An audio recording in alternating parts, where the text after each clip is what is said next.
Hey YouTube, and welcome back to a new video with Rams fan at YT. We're here for the second live watch along of today. It is a FA Cup game. It is Sutton United, who are in the National League, trying to punch up above their weight and take and knock out Shrewsbury Town out of the FA Cup. Both of these two teams have got some history in this competition. Shrewsbury Town most famously recently reached the fourth round of the FA Cup in 2019-20, where they drew 2-2 against Liverpool, who were then European champions, before losing the replay 1-0 at Anfield. So that is some relatively recent success for them in this competition. They've also reached the quarterfinals in 1978-79 and 1981-82, a bit further afield. Michael Appleton is the manager in charge of Shrewsbury, who I don't know particularly how much he has done in the FA Cup before. He reached the fifth round of the FA Cup when he was with Blackburn, getting knocked out by Arsenal at that time. So that's probably the most famous occasion with Michael Appleton. Sutton United are managed by Chris Agruta. They are well known for their FA Cup exploits. They, in 1988-89, defeated Coventry City 2-1 in the third round. A very famous, so famous, in fact, it's got a Wikipedia article all about it. And in 2016-17, Sutton have reached the fifth round of the FA Cup for their first time, where they beat 3 Football League teams, including Leeds United, before they lost to Arsenal. So both of these two teams, huge, giant killing pedigree on their cards. We're going to go through quickly the lineups. Sutton in a 4-2-3-1 with Sims in goal, a left back of Taylor, Pruti in centre back, partnered alongside Muller, and Eccleston on the right back. Taylor is the central midfielder alongside Jennings. Ogbonna is alongside Harris and Simper to be a forward attacking midfield free in support of Nadesan. Shrewsbury Town have got Brook in goal. They've got Anderson, Stubbs, and Will Boyle, very famous player, Will Boyle from back in the day. Actually, to be fair, Sam Stubbs is fairly famous as well, making up a back three in a 3-4-2-1. The midfield 4 is Sam Clucas, famous from Stoke City days, of course. Ruffles, England, and Hoole. A forward 2 is Scully and Cabia are supporting the target man, George Lloyd, in this one. It's going to be an interesting game. The benches of the two teams. For Sutton, you've got David Azaya, Will Tizard, Eduino Vaz, Kane Crouchlow, Charlie Bell, Mohamed Dabre. Mo Dabre is actually quite famous. Aaron Jones and George Forster. Whereas for Shrewsbury, the substitutions are Eli Harrison, Malvin Benning, Thomas Sang, Tommy McDermott, Taylor Perry, Harrison Biggins, John Marquise, very famous man from back in the day, Chucks Anenke, and Will Gray. We are only 5 minutes away from kickoff in this one. It's the magic of a cup, and both of these two teams clearly love the competition. Chris Guta as well, we must remember, did well in the FA Trophy when he was with Halifax. I think he won it at one point as being an assistant manager, I'm pretty certain. But I think whatever age you are, there'll be at some point in time that you will have remembered one of these two teams having an upset, probably. Certainly interesting.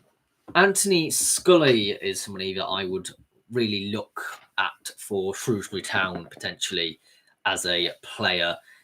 He scored in the last round against South Shields. And you know what? I think is an absolutely solid person to be taking part in this one. I think maybe he could have had a hat-trick, actually, in the last one. So I think he's going to have an interesting game in this one, Anthony Scully. Do you reckon anyone watch people's score predictions in this one? What is everybody's guts saying? I just need to check quickly what my score predictions were.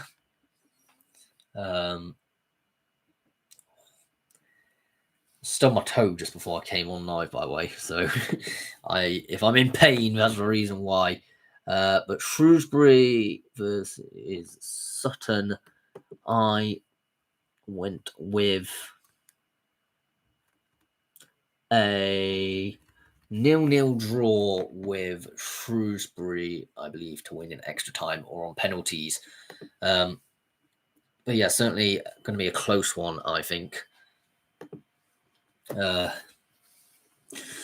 the draw is happening on Monday, and we know some of the teams which are likely in that draw. That if you get through to the third round, you're drawing some big boys. I especially think the likes of Shrewsbury versus Wrexham could be an interesting one if Shrewsbury get through. Sutton versus a team like Crystal Palace, the current holders, of course, because I think Crystal Palace use Sutton's ground for their women's team games. So that will be an interesting one. Shrewsbury are hoping that there's not going to be a headline for them today, as they are having actually just above relegation down to the National League themselves in a bit of a difficulty predicament. Both of these two teams, I'd argue, have had not the greatest of seasons, but since Chris Aguta has come in for Sutton, all fears of relegation seem to be being put behind them for now. Apparently, it's the 8th season in a row if Shrewsbury manage to do it. So yes, just quick lineup again for Sutton: Sims, Eccleston, Muller, Pruti, Jack Taylor, Jennings, Jake Taylor, Simper, Harris, Ogbonna, and Nadesan making up their 11, with the benches of Zaya, Vorster, Vaz, Tizard, Jones, Crouchlow, Dabre, and Bell. I mean, there's some interesting ones. Lewis Simper is actually their top scorer. For Shrewsbury Town, you've got Brook, Anderson, Stubbs, Boyle, Hall, England, Ruffles, Clucas, Cabia, Scully, and Lloyd, with a bench of Harrison, Benning, McDermott, Biggins, Sang, Perry, Aneke, Marquise, and Gray. Interesting mixed bench of some strong candidates, like some strong players. I mean, a couple of maybe more substitute ones of young quality if the game is going in their favour. It is at Sutton's home ground as well. Gander Green Lane certainly does a good job for the home side, I think. I mean, Sutton's had quite some run already. If you look back in the fourth qualifying, and Shrewsbury playing in black should be fairly easy to see. Therefore, here's what's hoping: I can fairly easily see them from a distance. Sometimes you do struggle a bit with these sort of live watch-alongs. But we are not far at all from kickoff now. We should really be kickoffing now, in all reality. Chris Aguta was Worthing manager. Sorry, I think I got it wrong with the Halifax fact. He was Worthing manager. Did a very good job, if you remember. Yeah, I mean, I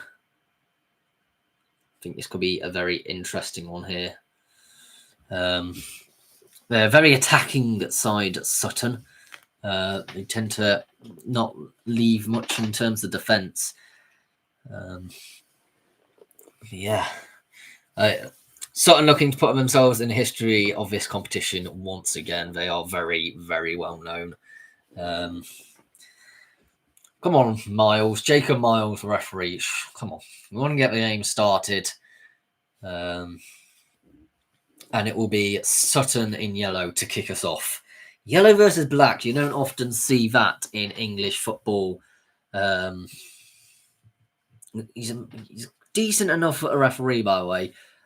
He has managed some championship games in the past. And we are kicking off. So it's instantly a foul conceded by Shrewsbury there. I looked at, oh no, it's going to be a throw-in. I thought it maybe would have been potentially one there. Shrewsbury will be taking a throw-in here.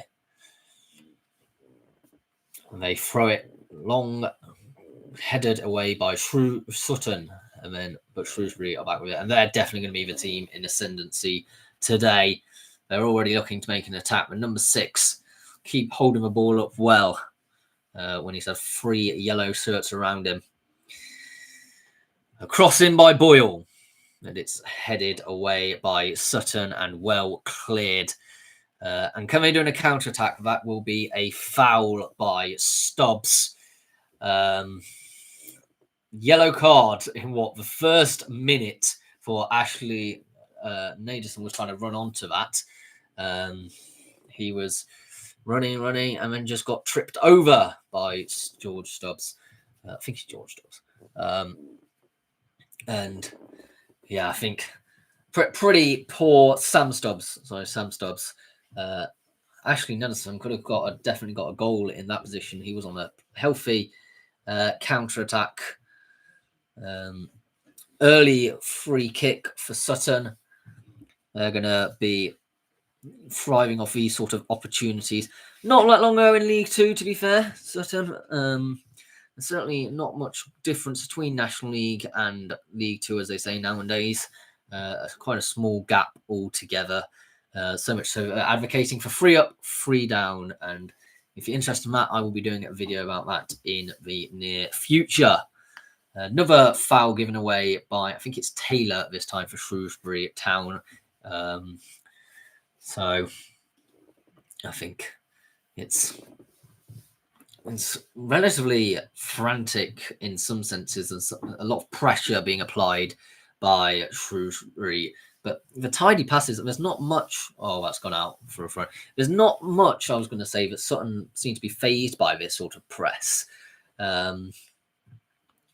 Lewis Simper, I would say, was the person who gave away the throw-in, and a lot of it does go through him in this side. Going to be a throw-in, and it's headed not quite comfortably. I wanted to say comfortably, it wasn't quite, but pressing Sutton here. Sutton are certainly a team that, if they can force a mistake, Sam Kluklus just clears it. He's got a lot of experience, including Premier League experience as well. So he was with Swansea, with Hull, with Stoke, been all around the block now, and has found himself in League Two towards the end of his playing career. He's as a left wing back at the moment.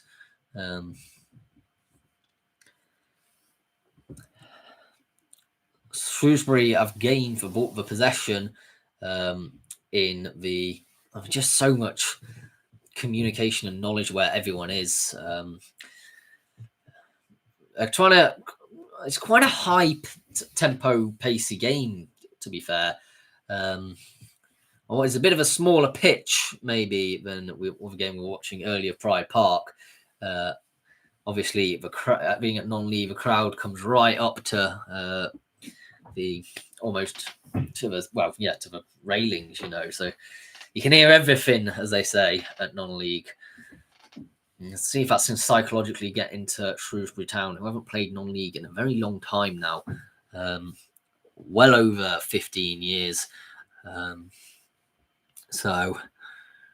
Sutton, looking comfortable in possession and driving through to midfield, can't quite find his man there. Goalkeeper goes long for Shrewsbury and going to go straight into the arms of Sutton keeper, who will start from the back to basics. Will Brook there showing it. He's got clearly a long kick, but not entirely sure how useful that ball was for any of their players.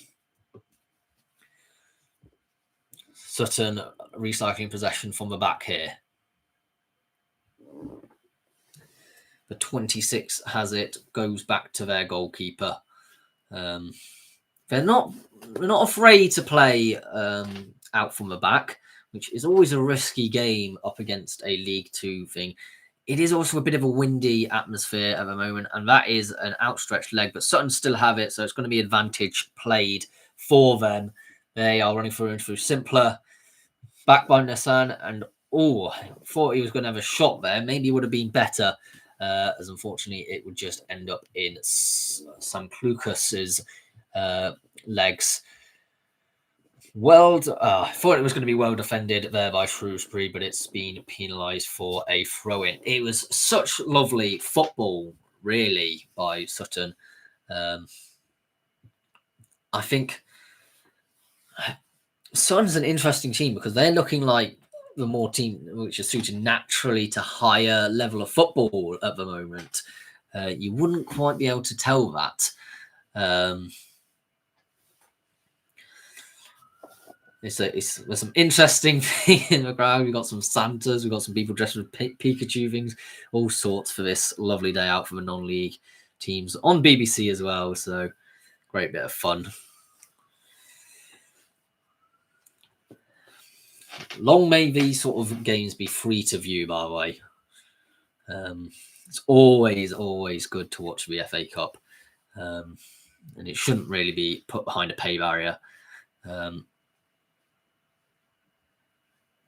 John Ruffles is an interesting one. He came in having been released from Huddersfield midway through the season.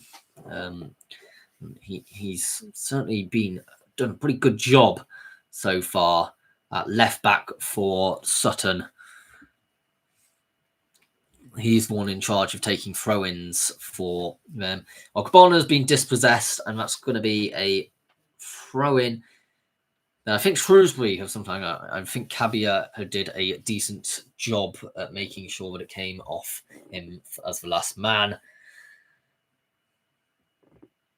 A short throw-in taken. That was an interesting one. I would fancy Sutton's chances at the moment in time. It's gone long, but Naderson's not going to get that. And Stubbs heads away for a throw-in. Sam Stubbs, very experienced as well. There's all sorts of options for Sutton at the moment in the attacking third. Ogbonna. I think that was a good enough tackle, but it was timed very well there. I must say. A lot of people have probably been calling for a penalty, and that is actually going to be a free kick to Shrewsbury as they do a counter-attack, and that'll be another yellow card, the second of today, as Batman, boys and is Pruty, by the way, who's got a mask on which makes him look like Batman. Must have had a broken nose or something. But Eden Pruty goes into the book. Yellow card. How many yellow cards are going to be given out today? You do wonder, don't you? So Shrewsbury to take a free kick. I think it's the first free kick for Shrewsbury in this one. They're going to try and... It's quite far out. It's about halfway between the halfway line and the penalty area. So, and it's been cleared away on the far side for throwing, is that? Or was it offside? I think it was offside. Mildly offside, and I think it was Will Boyle in the end who was the person who was offside in that from that free kick. Sutton can breathe and yet again start doing some short one-touch, two-touch passing, which is a very interesting style, that you would normally expect being playing like by Barcelona or something, not a non-league team like Sutton, but they're looking quite confident at the moment, I would say so.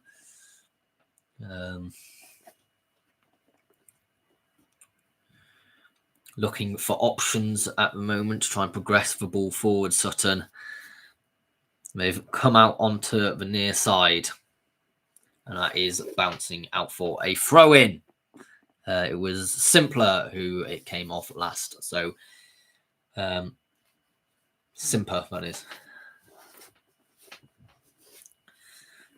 Sam Clucas with a throw-in.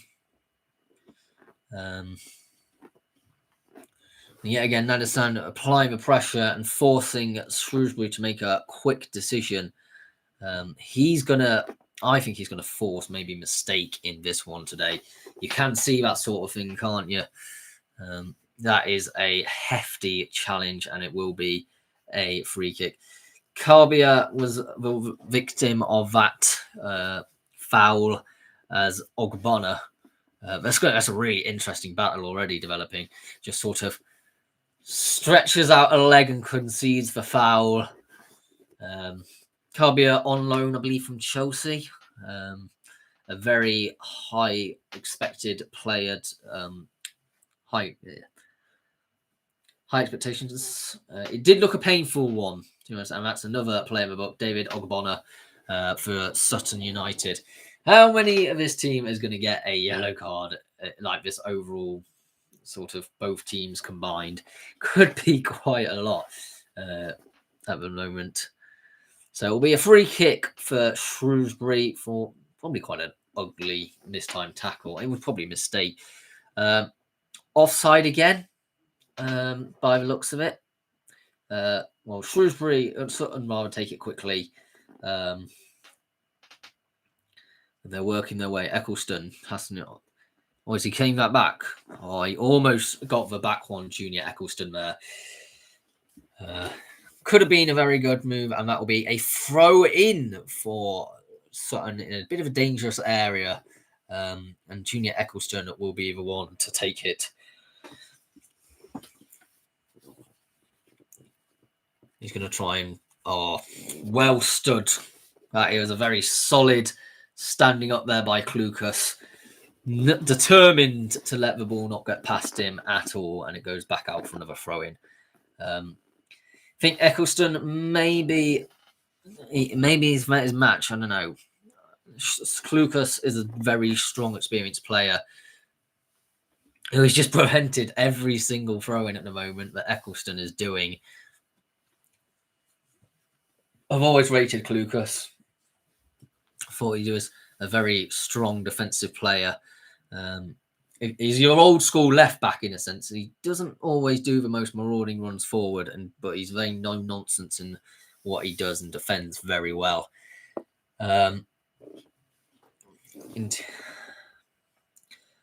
Harris, is he going to be one who's going to take a corner? I think he might actually be one trying to head it in. But Jaden Harris was the one which was competing for it and has managed to get his team a corner. And all of Sutton are lining up in the penalty area. It's going to be a bit of the first corner, I believe, of the game. So it's hooked high, but headed clear by Clucas. That was an interesting choice to hook it up there. I don't know if I necessarily would have done the same. And they're coming again, Sutton. Oh, but they are fouled by Shrewsbury. And it will be another free kick.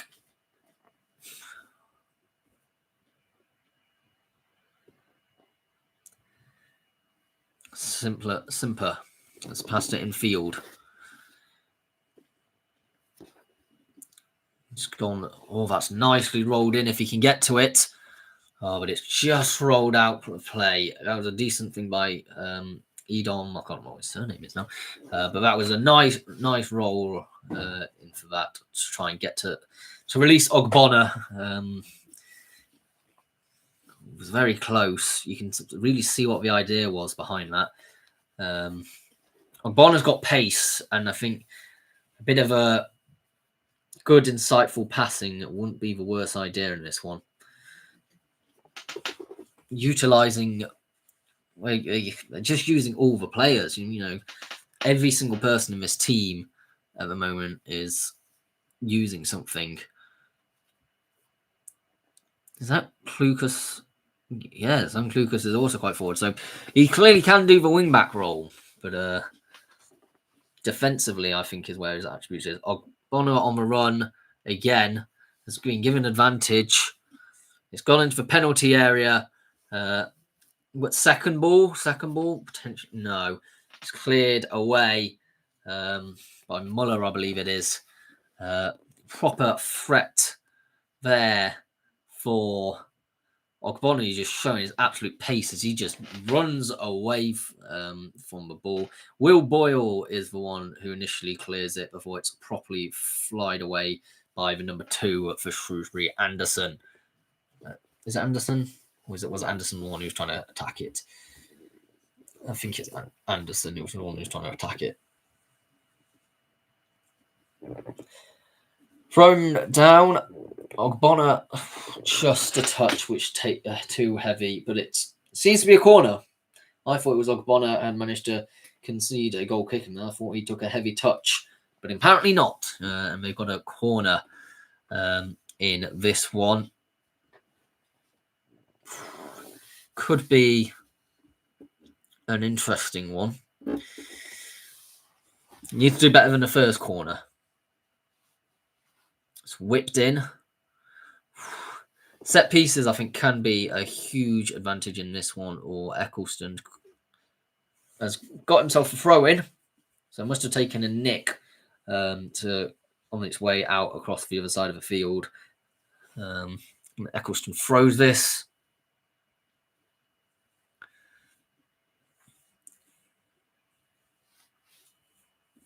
And he's got it again, Eccleston. He's tried to cross it in, but absolutely no, says Boyle. And it's gone out for another corner, I believe. Boyle being the thou shall not pass. He's becoming a bit of a Gandalf, making sure his body was big and he chested it well away.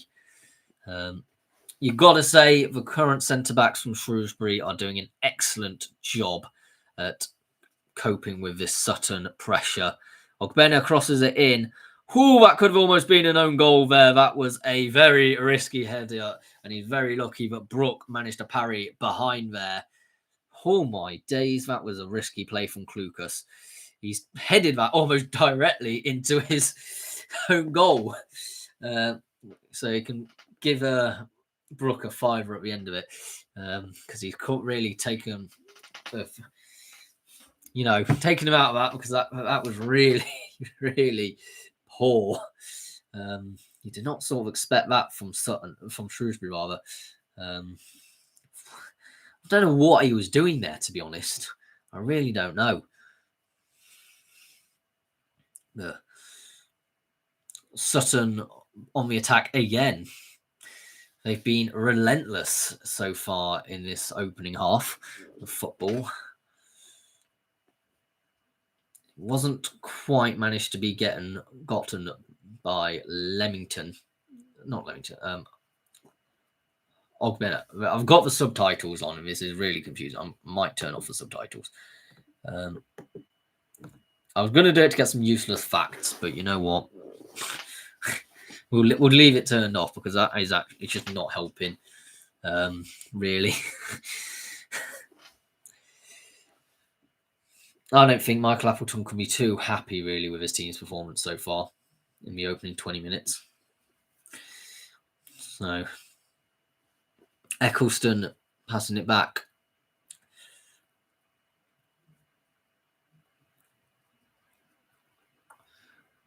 Bit of tacky play, keeping it around the back at the moment. It's an interesting style of play, especially seeing there when Shrewsbury came in, they were in a relegation zone. It was certainly risky play. A bit too aggressive in the challenge, and has given away a free kick for Shrewsbury to take. Gone straight out for a throw-in, though. Way too much height and power on that. Eccleston to take this.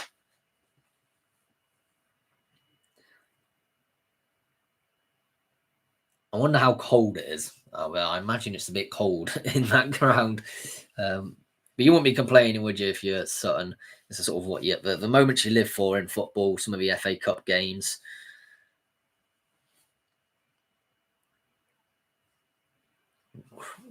Pass down the wings, but it is headed out for a Sutton thrown by Stubbs. Don't know what was happening there. Why you would throw that when the other ball was getting thrown off the pitch is beyond me. But we move. It's in the midfield, well controlled at the moment. Ogbena is going to try and do it again. He's got pace. I would say that's a foul. I don't think there's any advantage in that one. But they've clearly, Ogbena is an absolute threat at the moment. Because they just can't deal with him, Shrewsbury. He's a slippy, pacey player. It's like he's got Teflon on him. He's just completely passing by everyone. Headed, it was unfortunate in a sense for certain. Surely that's going to be another free kick. And it's going. I thought it was going to be another booking in that one. It was. Yeah, I don't think there was much in that, to be fair. I think he definitely went diving and looking for it. Yeah, that was England who caused that foul to happen. It's a 4-man wall. It's not that far away from goal at all, 30 yards or so, maybe even less. Certainly, someone to make themselves a hero, Simper, potentially. He certainly would be thinking about it, wouldn't he? Headlines grabbing it yet again. Okay, let's see how this goes. It's not taken by Simper, and it was a good attempt, but it's high and wide in the end. You thought Simper was going to take it, but it wasn't, and it was at pace. Just couldn't keep it down. Was Jennings. He just passed over the top corner. Jennings is a interesting player of sorts, but Wilbrook to take a throw-in. Not throw-in, a goal kick. Been a long day, clearly. Well collected by Sutton's goalkeeper, relieving all pressure as they continue to play out from the back. It's clear to me that Shrewsbury just don't have the pace to be able to deal with the Sutton side. I believe Sutton is professional, so it's not as if it's one of them non-league teams which they don't train together or whatever. I think they do. So it's one of them retro non-league grounds as well, with some terracing and all sorts. It's thrown by Shrewsbury, but well collected in midfield. Oh, that's not great. But yeah, all the passes, short, concise, quick, by Sutton, it can make it really difficult to intercept. That header's got too much. It'll be a Shrewsbury throw-in, though.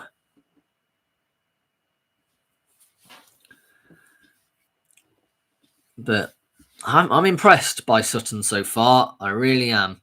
Whether they start to tire at any point, I don't know. But yeah, Klukas with it now. I think he was wanting that return and he didn't quite get it. It's gone back to Stubbs. Klukas has sort of been everywhere so far in this opening 25 minutes as he does a cross-field pass to try and pick out his number 2. Ogbonna has definitely got his number today as he manages to steer it free for a throw. It's Hoyle, who's the one who's number 2, who's involved in that battle. Yes, certainly would suspect that Ogbonna with that pace. He certainly knows what he's doing. Sam Stubbs to take this throw in.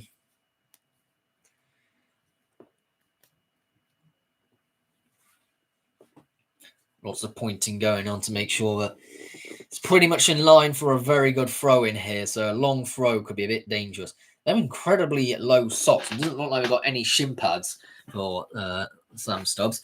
But the throw in doesn't really come to much as it goes out for another throw in. I think again for Shrewsbury on the other side, though, on the near side, it will be taken by Klukas. He has a possibility to do another long throw here. I don't know if they've necessarily got these in their locker. I really don't. Klukas will not be taking it. It will be Stubbs again. Clearly, Stubbs is the one who's probably the favoured throw and taker because he's come across to the other side of the pitch in order to do it. He's thrown up, but it's headed immediately clear. I mean, that was not a great throw-in, I'm not going to lie. It's hoofed up in the air. Should be well dealt with by Sutton. It's not really. I would have maybe controlled that, but Simper has it and comes away and kicks it on. Can Nadasan do anything here? Oh, not enough pace on that pass and easy picked up and dealt with by Shrewsbury. I can see what the attempt was, but I just need a bit more pace on that pass. A bit of control at the moment by Shrewsbury. Time to just take a bit of a sting out of the game. They've not had much control in the open 25 minutes or so. And that's given away cheaply again. And Sutton again have a chance to do their wonderful one-touch football. Certainly is an interesting tactic, which you don't see too much at non-league level. Let me know, what do you sort of make of this, A, this tactic, and B, what do you think is going to happen in this game? Do you think Sutton win? Do you think Shrewsbury win? I think it's going to be quite a tight game because I think Shrewsbury are quite solidly defensively in this, which is really opposite of what you'd expect. In a bit. Ogbonna again coming forward. Off.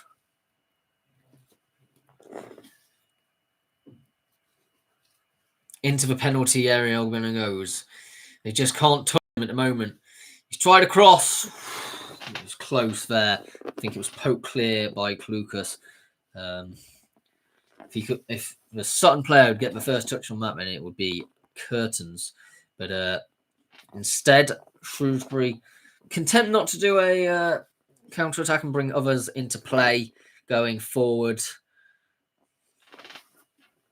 Yeah, very much trying to calm the game down a bit, Shrewsbury, when they have possession. They're not as concerned of a quick, high-tempo sort of levels of play, which, has its merits in a sense. It means that they're calm, they can do some rational decisions, but at the same time, it enables a very fast Sutton side to time to recuperate and carry on their fast play when they get possession back. Especially for possession at the moment, doesn't seem to be much use. It's all in the defensive third. You just need to wait for turnovers. Seem to be the attempt at the moment. Look at that Ogbonna opportunity there. He's twinkled away from several players and tried to cross it in. If Naduson was probably a yard further back, he could have probably steered that home into the back of the net. Unfortunately, it wasn't the case. Sutton have a defensive throw in, and they will be piling on down the wings. Simple with it now. A lot of pace coming. Eccleston on the wing. Goes back into Simper. He passes it back out on the wing at Eccleston. That cross yet again goes by Boyle poking it home away for a corner. You can't disagree really to say that Shrewsbury haven't had a decent defence so far. Only then that slightly shocking towards an own goal looking position would you say there's been any sort of weakness shown by them? Another corner whipped in, and it's decent to leave that person slightly further behind to just clear up a bit. It's the number 28 for Sutton, because if a corner goes wrong, then they can deal with that almost immediately. O'Connor trying to go, there was no one there. It was a bit tricksy, to be honest. And that will be another yellow card as Lloyd is brought down, the Shrewsbury man. As they were attempting a counter-attack, Muller just grabs onto him and pulls him back. Definite yellow for the Sutton defender, Hayden Muller. It's like a combination of German and English, right? I wonder if he's got any German heritage. Yes, it was. It's going to be another attack by Sutton. They don't stop coming.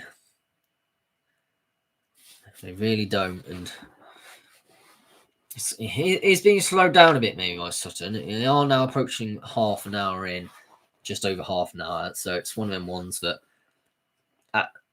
that frantic nature of the first half of the match, first sort of 20 minutes or so, has died down a bit since. But I think there's still a comfortable margin, you would argue.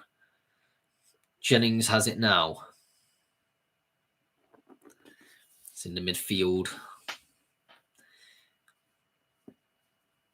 There's a lot of defensive players. I mean, it's hard to quite tell what sort of defensive formation they're playing in this one, because they switch between 3, 4, and 5 so much.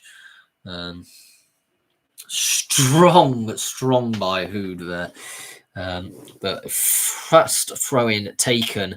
There's no dilly-dallying from Sutton here at all. As Ogbonna tries a cross. Nadisan cannot get to that, as it will go. Oh, they've decided to keep it in. It could have been a throw-in, but it's Scully who keeps it in. And a chance for Shrewsbury to build a counter-attack as they go long, but that is far, far too long. That'll go out for a goal kick. Nowhere near what you'd expect for that one.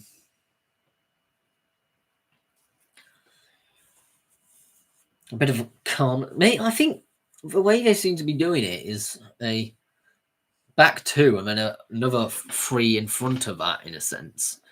So that they can switch around how many defensive players are needed to cope with that press, which I think is a really good idea. Klukas has it, though, and he's running offensively, but he's got 2 players around him, pushing him into the corner, and that'll go straight into the arms of the goalkeeper. Klukas will probably be a bit annoyed that some of his more attacking outlets aren't really providing themselves at the moment. I certainly would be. Great sliding in interception there, but it just goes out for a throw-in because no one else read the situation quite the same way as the Shrewsbury man did. There'll be a throw-in for Sutton. So, by Muller, he was content to just go back to his defensive partners. Long goal kick.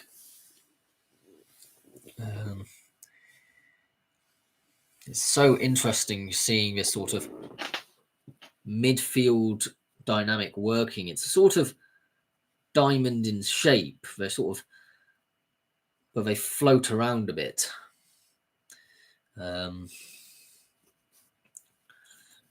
So I think it's a back 4 with maybe a defensive midfielder occasionally dropping in, and then 2 more wing back sort of operators, an attacking midfielder, and a couple of forward players potentially. So it's always well, Nederson is obviously the target man in this situation. Tumbled there into it. I couldn't quite see because it was going off camera. But there was a tumble, but it was no free kick. But the player is still down from that situation, and the referee does blow the whistle. Not sure if there wasn't. That's either got to be a free kick, right? If so, it was given incredibly late. He's been just held up, in a sense. The Shrewsbury lad. It was Taylor who was the one who I think who, if there was going to be a foul, would be the one who caused it to happen. Harris is flipping huge. I think he could be quite interesting in this one, in battle. Oh, there's a baby Sutton fan. Hey. I mean, maybe a bit too young to understand the importance of what is going on in this fixture. But in 10 years' time, they can say it to their school friends that they were at the Sutton versus Shrewsbury game. No, we don't need drinks break like this. How much tactical advice is needed to be given? I don't think that much. Very pensive looking about what I'd say about 8-year-old there, maybe 6. It's just like not entirely sure what he's thinking about in that, but he had a very pensive thought on his face. It was Lloyd who was the one who was injured. Taylor not happy about that at all. And it was a drop ball situation. An odd one there by the ref, because normally the game carries on if someone gets injured, unless it's a head injury. So, not sure what that was quite about. Muller lays it off to Simper. But Shrewsbury come back with it. But poor again, as Eccleston is the person who comes away with it. This time, Jennings lays it back to his defenders.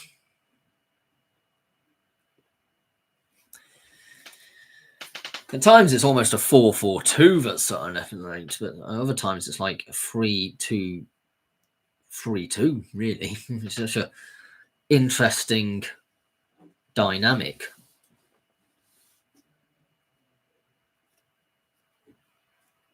There just always seems to be an extra man floating somewhere. It's such a fluid formation. It's so hard to sort of counter in a sense. Taylor pushed over, as he claims, by Lloyd. The referee is wanting none of that.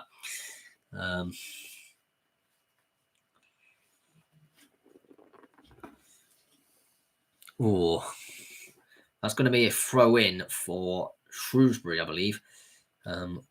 Ogbona's not happy about it. He thought he was fouled.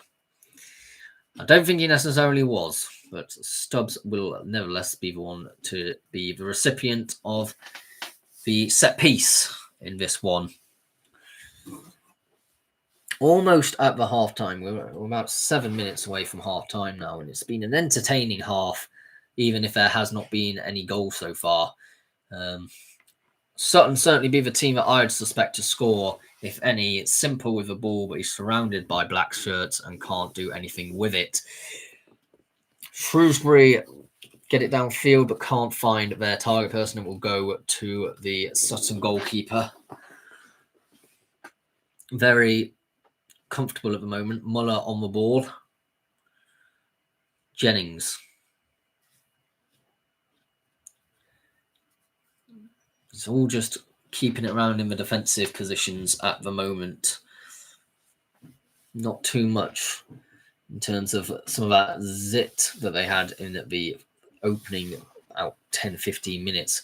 They just came out of there, flying out of their cages. And you know what? I reckon they could have scored by doing something like that. And if they do it again in the second half, I won't count your chickens, Shrewsbury fans. Brooks makes sure that is well dealt with. And it is cleared out for a throw-in. That may even go on about stadium, to be honest, by Anderson. For Shrewsbury. making sure that he was not taking any chances in that one. I wonder what Michael Appleton is thinking right now. I am going to suspect he's going to want to see some changes in his side at half-time, because so far, just not been good enough.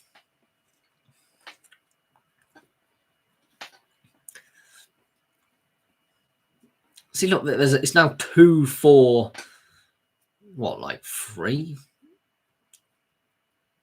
2-4-4. That would make sense. But it's a risky strategy to play. But I don't think Shrewsbury really laid a hand on Sutton in this first half. I can't think of them doing anything. Now, I don't want to curse them and Shrewsbury come up with a chance or whatever, but I'd say Sutton looking for the better of the two teams at the moment. Stubbs out to Klukas. Goes back into defence to England. But that pass was just not good enough. It was not going to find the number 9, Lloyd, I believe it is, for Shrewsbury ever. And no one was going to get to that one either. Even Ogbonna, with all the speed in the world, wasn't going to get to that through ball. It had way too much pace and height on it. Ooh, I thought Ogbonna might have nicked possession there, but no. Anderson can't quite find his man, but will take the throw in for them as he's managed to get it off Ogbonna.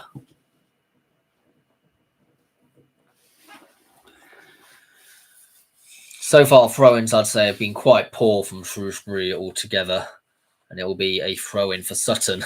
And it just shows that trying to do a pass back in that position is a ridiculous thing to do. But yeah, I mean, very much. There's not been much goal mouth action. A lot of midfield play at the moment, which I don't know if it's expected or not, to be honest, in this one. I suppose Sutton will just be grateful to be going in at 0-0 at half-time, to be honest. Well, I could see what the attempt was there to try and get to Eccleston. It just was never going to happen. Klukas is being penned in by 2 players. Simple is the one which manages to do it. Oh, but he can't quite get the return. It goes out for a throw-in for Shrewsbury. Klukas to take. He's getting frustrated. He's going to have some words, I think, at half-time to his team, because you can just tell he's not used to this sort of amateurish behaviour, really.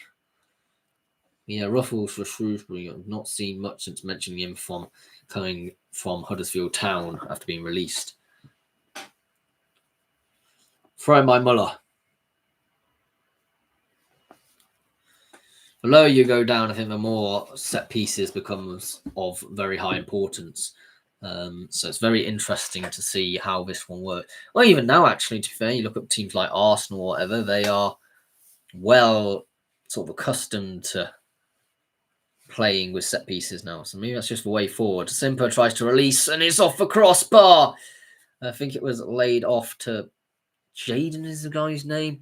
The big lad. But it was certainly just ricocheted off the crossbar. It was very, very close. We need to see that again and who it was by, because it was Simper who released it across to his counterpart. Oh, I think, was there a touch there as well? May have been saved, but it's a very, very good shot. A lot of pace and power on it. Yeah, just off the crossbar. Could have been 1-0 going into half-time, because we've got less than a minute left, and there shouldn't be much added time. There was one injury, but I think overall it may be a couple of minutes, if that. Simper with possession. Already creating big chances this game. Taylor lays it off.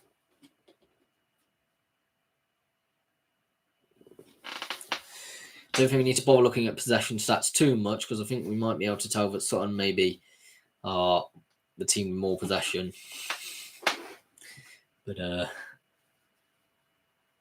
yeah, I think they certainly know how to deal with Shrewsbury because they're all over him like a rash. Feels like everywhere Shrewsbury look, there's just yellow shirts surrounding them. Lloyd was toppled over, claiming to have a foul, but no foul was given. 2 minutes, as predicted, of additional time.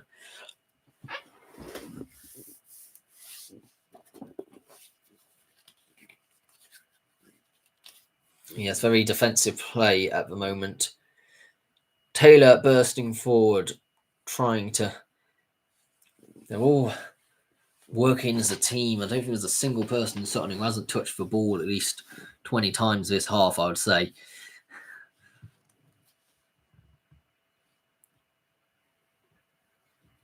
It is very nice to watch for the neutral, that type of play. Muller left it to still simpler. Yeah. Cross-field ball, can't quite find Ogbena, it's into the arms of the goalkeeper. He's trying to be operated as an outlet, I think, a bit, Ogbena, at the moment. He's certainly someone I like the look of as a player.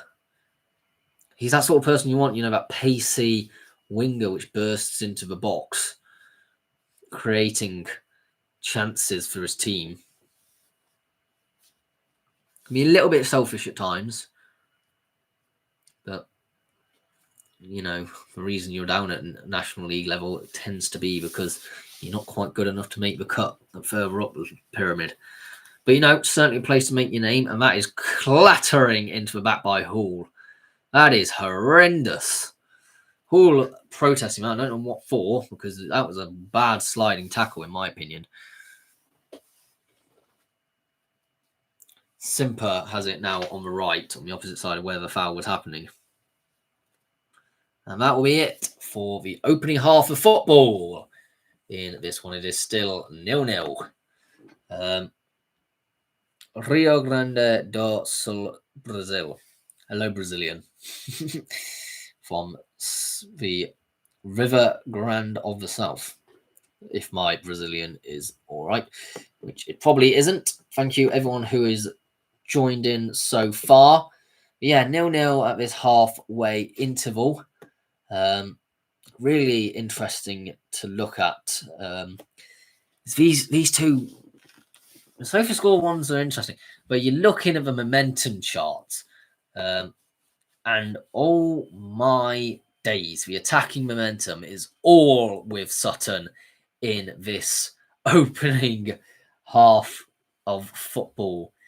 There's only one tiny bit of time that Shrewsbury really went forward. What on earth? You wouldn't expect it, would you? So let's go through that. Jack Sims on a 6.5, their goalkeeper. Sutton hasn't really had much to do, in all honesty. He's not had to make a single save so far. So his main things have just been possession based. It's just been you can't really judge a goalkeeper unless he has to make a save. Is the old saying. 6.6 for Jack Taylor. Is there two J Taylors? There's a Jake Taylor and a Jack Taylor. That's why I was so confused in terms of the two Taylors. That is going to be a horrendous nightmare to deal with. The Jack Taylor, I don't think he's done too much. He's had an interception and a recovery. Yeah, not too much altogether for him to do. 6.7 for Pruti, got a yellow card. Wearing a mask, Batman is what we're liking to nickname him here on the channel at the moment. 4 recoveries. So tends to have also progressed a bit through the channels at the moment. He has had some incredible levels of passing. If you just look at the passing maps on here, there are all sorts of places, all sorts of passing. It's the same with, I imagine, all that back line, to be honest. They're all just passing all over the place. Jack Taylor, not as much, but certainly Pruti's passing map is amazing to think about. 6.7 for Hayden Muller. Again, He's only need to make one recovery, but his passing has always been. He's always been either been sideways or forward. He never has really looked back to make a pass, which is what you like to see. You know, you don't want your defenders making back passes. You want them to press down the channels.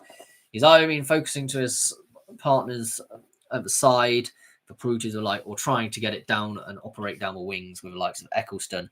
And going to the next one, he's a 6.5, a very savvy operating wing back at the moment. He's been taking a few corners. And yeah, I'm feeling quite impressed with Eccleston at the moment. Don't think necessarily his passing is the greatest in the team, in a team with mainly passers, but 1 clearance, 3 recoveries. Yeah, I think he's maybe been a bit conservative in some of his passing, which I think you want to see a few more crosses from him, maybe. 6.9 for Jake Taylor, Voldemort. Yeah, he's been all over the place, really.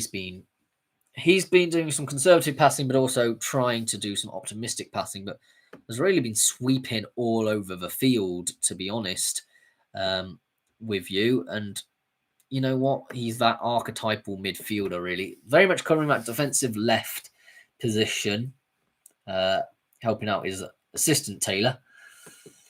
Kai Jennings, very typical midfield performance, has taken a couple of corners as well. Has really been trying to pass all over the place, to be honest. Mainly side to side. He had 1 accurate cross as well out of 2 he's attempted. Yeah, interesting one there. Ogbonna on a 6.8, which is interesting. He always seems to be a decent one on that side. He's a selfish player. He runs at players. So he hasn't passed a great deal, but he's had 4 successful dribbles and 1 unsuccessful dribble so far. It's like 5 dribbles, 3 of them were successful. 36 touches, by the way, so far. Was fouled 4 times. It's definitely your tricky winger that you want in your team.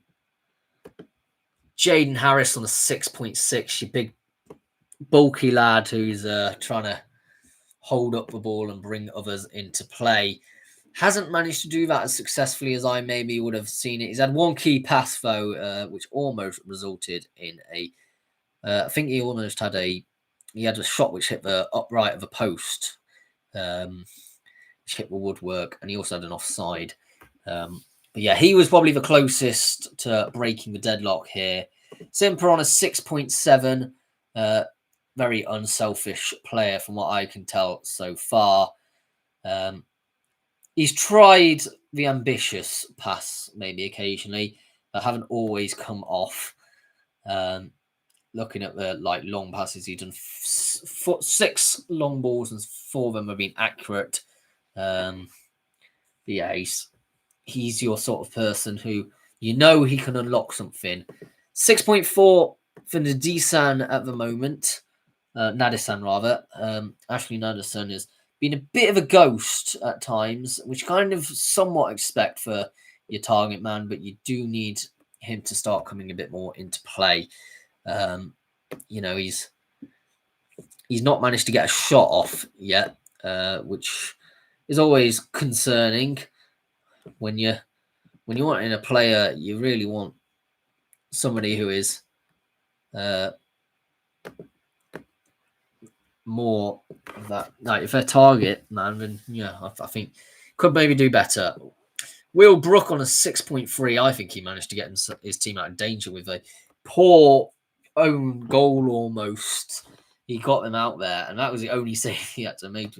He had 2 successful runouts. He's not had a lot to do, Will Brook. I don't think his distribution has been the greatest, oftentimes opting to go far too long. Tom Anderson on a 6.5. He's had 1 interception, 4 clearances, 1 recovery. I mean, he was dribbled past at 1 point, but I think been a bit average, hence the 6.5. 6.6, Sam Stubbs. Been a bit more everywhere. He was a throw-in taker as well. He's I don't think he's been too bad, to be honest. 3 clearances, 1 block shot, 4 recoveries. There's one out of his 2 ground duels and 1 out of his 1 aerial duels. Yeah, I don't think he's been too bad. He did get a yellow card for his tackle. I think the referee's been a bit brandishing his card quite a bit this game. 6.9 for Will Boyle. Very sturdy defender. Altogether. And captain, actually, interestingly. 4 clearances, all from right in the middle of his penalty area. 1 recovery and 1 tackle committed. He's won one of the only ground duel and the only aerial duel he's needed to win. 6.2 for Hall. I think he's been bested a bit by Ogbonna on that side at the moment, and is getting a bit frustrated, and he's just not getting the ball at all. Yeah, I won't be surprised if Hall gets taken off. England on a 6.3 as well. I don't think he's necessarily been the greatest. His passing has just been a bit all over the place. 69% accurate passing, which is 11 out of 16 he's attempted. That's too low for me for a centre mid to have that many passes in a half. Josh Ruffles on a 6.9, which is actually the best for Shrewsbury, which is fascinating to think about in a sense. Because I've not noticed him too much, but I think he is a bit of an anomalous maybe midfielder, because I think he has been doing a bit of a better work in midfield for Shrewsbury at the moment. 6.7 for Sam Clucas out on the left. I think he deserves to be currently the best person for Shrewsbury, although some of his passing has been a bit conservative to a left wing back. That could be the reason why, because if I look defensively, he's won 1 out of 1 of his tackles, 2 interceptions, 1 clearances, 4 recoveries, 1 his only ground duel and 1 only aerial duel. I thought he was doing a bit better than that. I thought he was standing up for a bit. Maybe that was only a couple of times I remember. Kabia, who had an injury at one point, on a 6.8. And yeah, I mean, he's not done a lot, to be honest, Kabia. I'm really going to be honest with you. I can't say he's done a lot. He's had a few recoveries, 4 recoveries. Yeah, I don't think he's done a great deal. He's been involved in a few 50-50s, which he's tend to have won. 6.5 for Scully. I think he was a bit overrated, maybe coming into this by the BBC, because I think he could have done much better than he's done at the moment. And Lloyd on a 6.5. Nowhere near as active as I've kind of wanted him to be. Both of them sort of 2 to 3 forward players could have been much better in this opening. Great. That's really good to know that we have an unstable. Whoa. We can't have the commentary on. Sorry about that. It is probably copyrighted. Just decided to refresh that page. But yeah, this is fascinating in terms of connection stable. Let me know how is my connection doing. I mean, I'm not sure how we're doing at the moment. Yeah, I'm gonna have a bit of a bruise by me. I need to check my feet at the end of this because I've stubbed my toe and it's still quite painful. Which is not always a good sign. After 45 minutes, it's still a bit painful. But yeah, it can't be that long, surely, until the start of the second half, right? It just can't be. It's got to be at least probably about a minute, I would imagine. The players are still doing their warm up and they're wittering about whatever they're wittering about at the moment on BBC Sport. Shall we see if we can? Should we just go quickly through the other FA Cup scores at the moment? By the way, it's 0-0 between Leeds and Liverpool if you're interested in that game, which is currently going on. But we're only really interested in the FA Cup ones, aren't we? in this, otherwise we'll be going through them all day. Accrington Stanley 2, Mansfield Town 2, and Mansfield progressed on penalties in that one. West-Supermare passed Chelmsford City 2-0.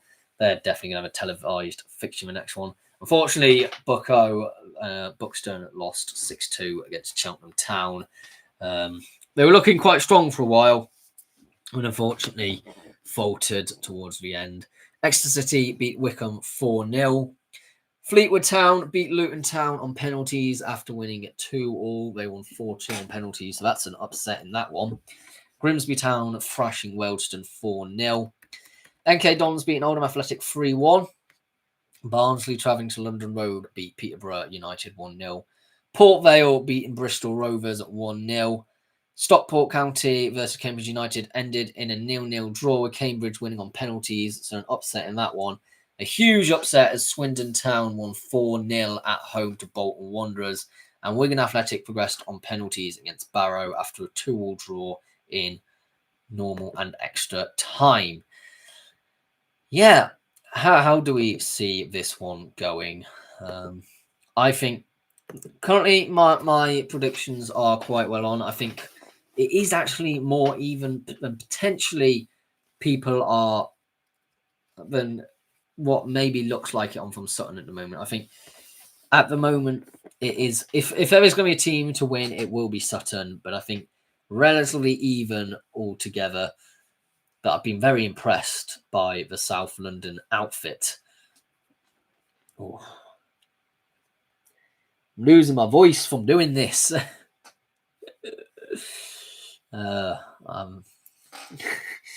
It's a lot. It really is. It is a lot. Just looking at that own goal thing, it was just a bit ridiculous. Sutton have had all the best chances. Absolutely, every single chance has come Sutton's way. I can't think of a good chance that Shrewsbury have had in this opening half now. Not opening half, opening 45 minutes rather. And the players are coming back onto the pitch, which we love to see. Oh.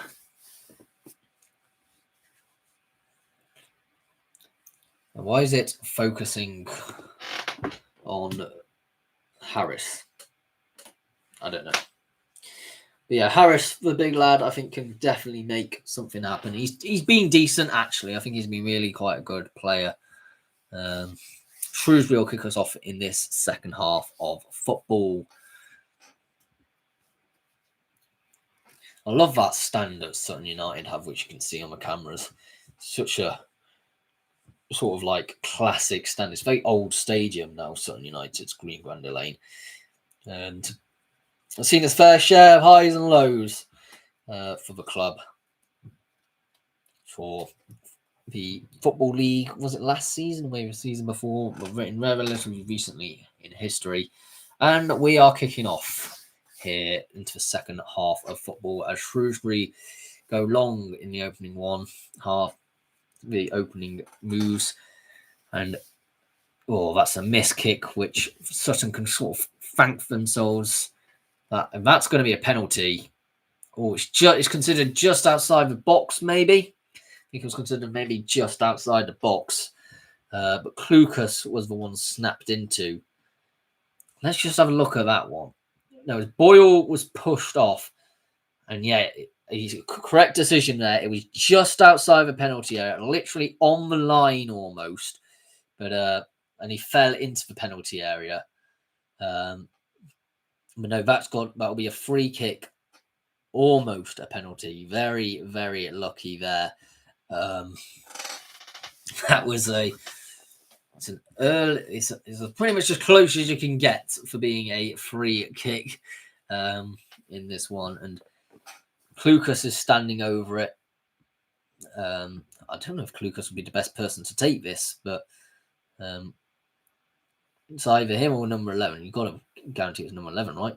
He has gone for it, and it's been parried. And the first piece of action that the goalkeeper at Shrewsbury needs to do, he's been successful in, and it's gone out for a Shrewsbury throw-in. Great work by the goalkeeper there. Scully with a shot, but no worry for the great parry from the goalkeeper.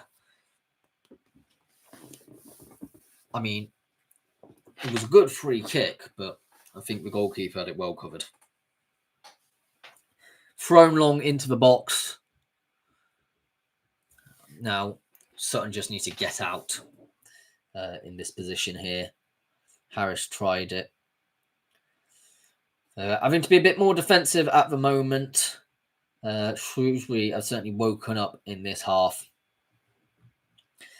Sims it was with a goalkeeping save, if you wanted to know his name. Currently, both of the centre-back duo for Sutton have got a yellow card, so they do need to be careful. Lucas taking a long throw-in. Headed up, tapped on, it's just off the crossbar and off the bar and behind. Ooh, Hull will be a bit disappointed. He couldn't quite steer that home, but that was incredible. It was flicked on. It may have been offside, to be honest, but was hooked over by Boyle, and Hull just goes in and tries to tap it in. But so yeah, it's hit off the crossbar. Waiting was Hull, who's gone and strolled in. And just managed to hit off the post. Very lucky Sutton, they can breathe. And they're going to try on a counter-attack, quick play, but it goes through to the goalkeeper. Brooks, who will clear it. Headed by Taylor. Why is there a Jake Taylor and a Jack Taylor? It's just too confusing. I can't remember which one will be Jake and which one will be Jack. So we'll still just be referring to them as Taylors. But Cabia has been fouled, I believe, by the other Taylor in that one. And it will be... He should move that a yard forward. Is that where that was taken? Surely not. He's going back. The referee is making sure that it's taken from the exact place which it was meant to be. Lucas will take this.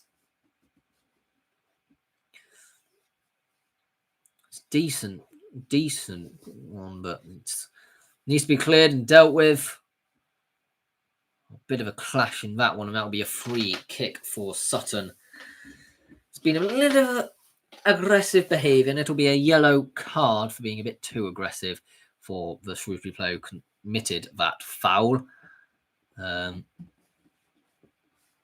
Ruffles, he's ruffled a few feathers in that one. He just lunged into a 50-50. He was never going to get that. Jennings, it was always going to be Jennings, and he's just going to use his body to just body barge into him. He knows what he's doing. He knows what he's doing.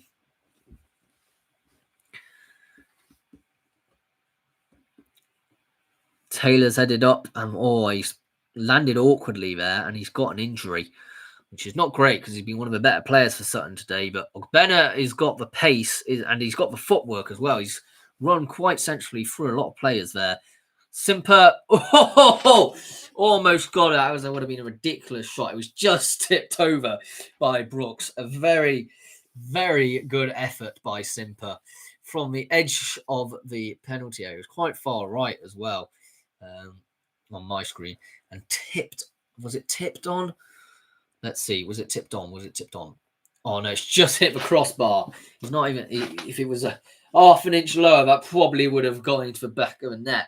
What an incredible effort, though, from the lad. Oh. But yeah, that was an interesting one. But yeah, I mean, Simper showing why he was tipped to be a good star for Sutton so early on in this second half. 5 minutes in, still 0-0. Been a bit of a chaotic second half already. Been some great action, some actually goal-mouth action as well. Not quite any goals yet, but certainly some more clear-cut chances. Both of these teams are desperate not to concede. You can tell that. They've got very strong defensive teams.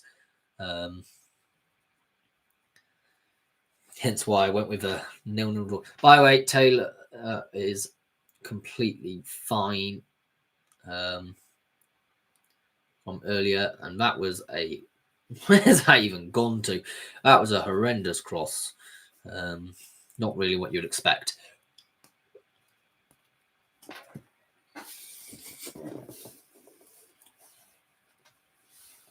will just about be a throw-in for Shrewsbury there. Basically right next to their corner flag. But yeah, you can't really be further from the goal that they're meant to be shooting at. Stubbs takes a throw. Not the greatest throw in the end, and that'll go out for a Sutton throw. It's quite far on that side between the pitch and the stand. It's a bit of a fair distance, so clearly used to playing a bit of long ball football because there's a fair bit of space to have a run onto that. That's an interesting one. Not necessarily thought that, but Brooks takes it long, and that's gone out for a throw-in. That is a poor goal kick, which sort of has categorised a bit at the moment. Brooks's goal kicks were just not being good enough. I think that's like potentially the owner of Sutton. He looks very chillaxed and informal, if that is the case, with his leather jacket.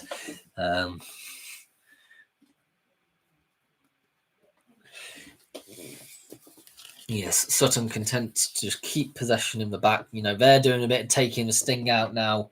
But Shrewsbury were doing a bit in the first half. It happens when you've had when people have a bit of that spell against you. You just need to take a few passing just to get your thoughts back in order. Oh, Harris almost doing something there.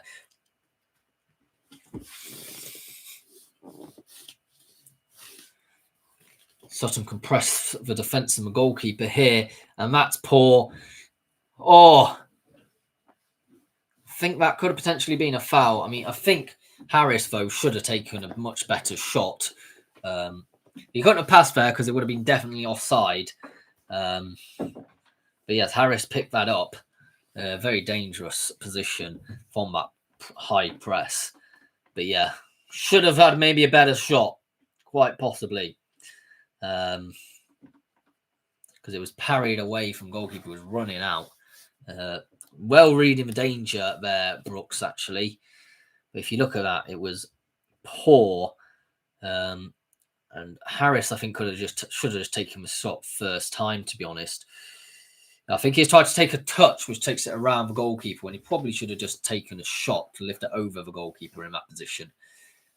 Sims's clearance is not great for Sutton, as they are now under a bit of pressure themselves, but he's claimed that quite comfortably. Sims getting a quick counter-attack going here, as it's Simper on the far right. He's got a bit of that know-how about him, but he's been just a bit too many people around him. Just can't find anyone. And that will be another foul. No, will it not? No, I thought that might be another foul. But no, Sutton's still in possession. Everyone was a bit confused by that, I think. Sutton take a throw in. Is Simper actually going to take a throw in? And I was going to say, surely not. No, it'll be Muller to take the throw in instead. The oldest competition in the world, second round. When you get to the third round, you get some illustrious big teams, and it'll be very interesting to see who gets drawn in that. It's defended well behind by Taylor there. But I think Shrewsbury, I don't know. It's quite end-to-end stuff. There's a mistake in Shrewsbury. I think if Harris had actually pulled the trigger, we may have been talking quite differently at the moment. But again, still very even. Both teams have had very good chances so far. That's offside, unfortunately, for Sutton, as Nadesan was on running to try and get it, but it was from an offside position. It was only about a yard off, but it was, very clearly offside, that one.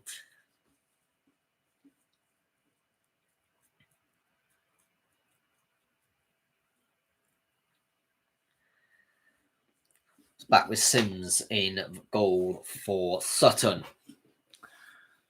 Well content. Does a 1-2 with the other Taylor. not the bold one.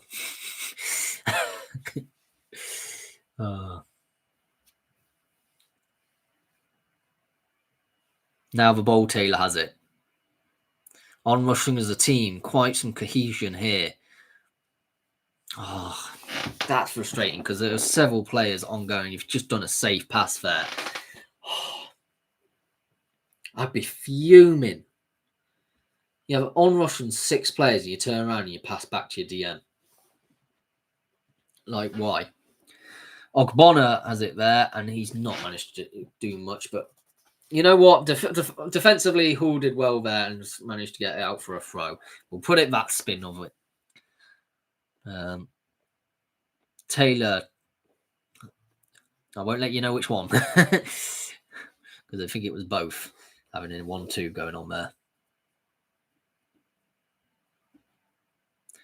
Yeah, so certainly just communicate with each other. 2 Sutton players just ran into each other there. Like, that is quite poor to be doing at this stage of proceedings. But Sutton's still coming anyway. They don't rumour. Oh. Stubbs managed to deal quite well with that. He's managed to get it out for a throw in, but on a decent place forward. And I think if I have another target man, might need taking off. I'm not going to lie. Because that sort of level of target man, I'm not impressed with at the moment. Looks like Shrewsbury are thinking about making a change almost at the hour mark here, which is normally the time you do make changes, to be fair. So I won't be surprised to see certainly Shrewsbury making a change, maybe Sutton as well. We'll have to see. Yeah, Shrewsbury on an attack now. Oh, great outlet. He's crossed in, great save. The angle was just a bit too tight in the end for that one. Yeah, Sim has kept Sutton in this game well and truly in this half. Oh,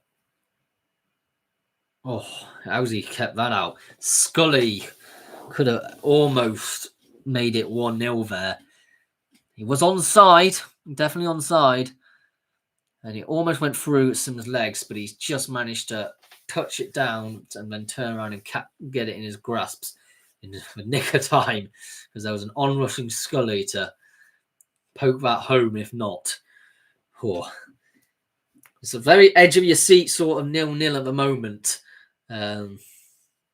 Very entertaining to watch. Oh, Prudy manages to turn that behind for a corner. Brackman.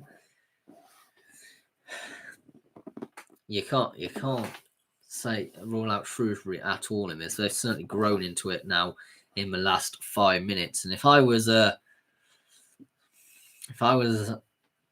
Michael Appleton, I wouldn't be necessarily making the change that you were gonna make, especially not on a corner. Sam Clucas to whip this in. Heads down, but I think that's going to be out for a goal kick. Surely. Stubbs headed that. Everyone's claimed it. I think it's going to be another corner. Okay. I'm not entirely sure how that happened, because I was convinced it came off Stubbs. Yes, Clucas will have another free kick. Not free kick, corner kick.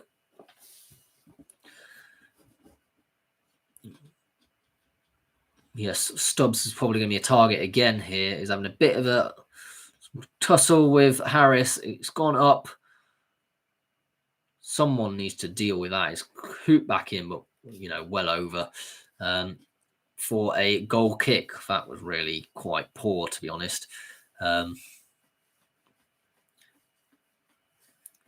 just don't get, why would you shoot like that?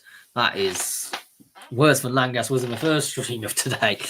Done a woeful job in that one. There is a sub for Shrewsbury Town.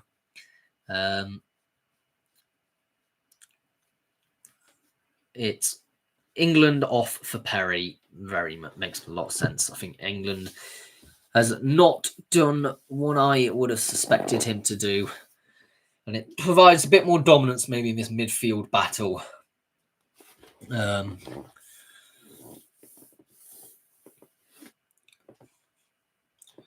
yeah, that's sort of where Shrewsbury is losing this game at the moment. Well, we're not losing, but like they're losing the battle in midfield quite a bit. So to bring off England and bring someone else on, it certainly makes sense to me. On rushing, there's 2 attackers. You know what? I still don't think this wave of attack is over. Okay, it might be now. Hall has managed to clear that again. Oh no, that's going to be a foul. It looks like it's quite badly injured actually. But when it was Muller who would have been the person who committed that foul against Lloyd.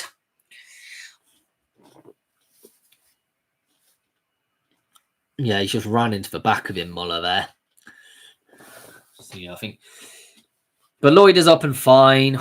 You know, he was grabbing his ankle. I think he maybe made a bit of a meal out of that just so he can get a free kick. Nadasan is now down with cramp by looks of it. How have you got cramp when you've hardly been doing that much? As I was saying, just get him off. I'm not going to lie. He's not for me as being their greatest asset.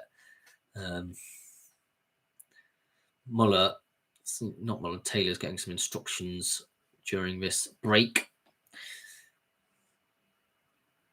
But a change does look to be coming afoot. Someone's putting their gloves on the bench. Is that Jarvis? Maybe Jarvis.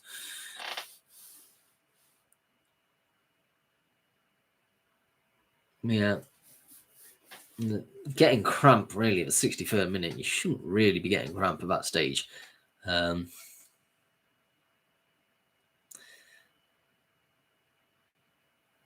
Yeah.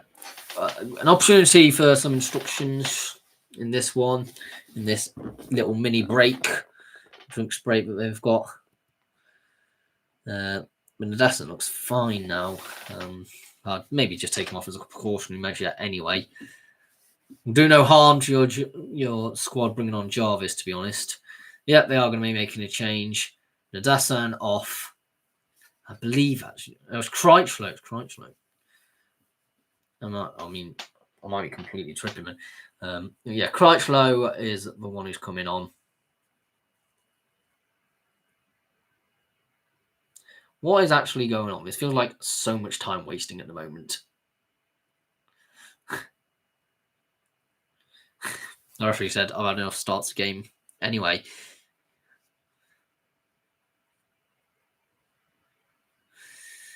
Well, that's poor by Shrewsbury, and it's enabled Sutton to come on and attack.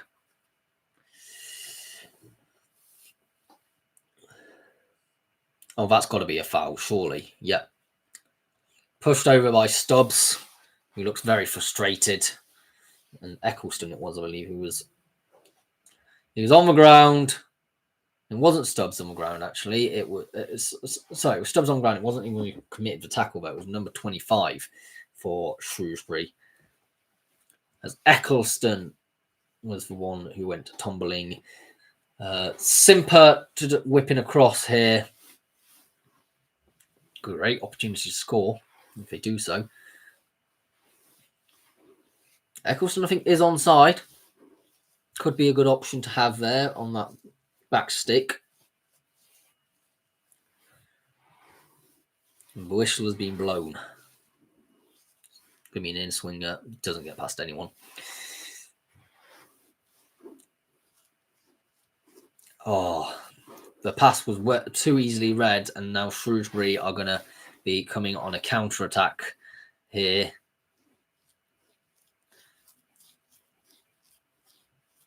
They do not make the most of it, though. A bit selfish by Cabia, and it will go behind goal. I can see what he was trying to do. He had the pace initially. He needed to have a supporting person because there was so many defenders around him. And it is a sliding interception or clearance or whatever you want to call it by Taylor to prevent it from going in there. Oh, there was a bit of a skull-mouth scramble there. Lloyd's ended up missing, I think, and slightly injured himself, I think, in the process. But yeah, he was trying to do a shot, but that probably pulled a muscle in that one. Yeah, I think he pulled a muscle potentially. He's back on his feet, but that is not a natural way of shooting. Way too straight made the knee there. Hope he's all right.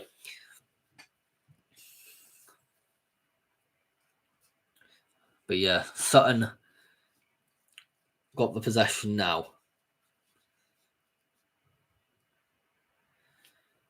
That's surely a foul. Was a bit all over him in a sense there was Perry, which is his first real action of this game, is to give away a free kick. I would have done Boreham Wood versus Newport County tomorrow's live watch long if I wasn't going to the Gateshead game, which I do actually need to book tickets to. So if I can't buy tickets tomorrow, then I may still end up doing that as live watch long. But I think I will end up going to the Gateshead game and therefore getting some shorts instead.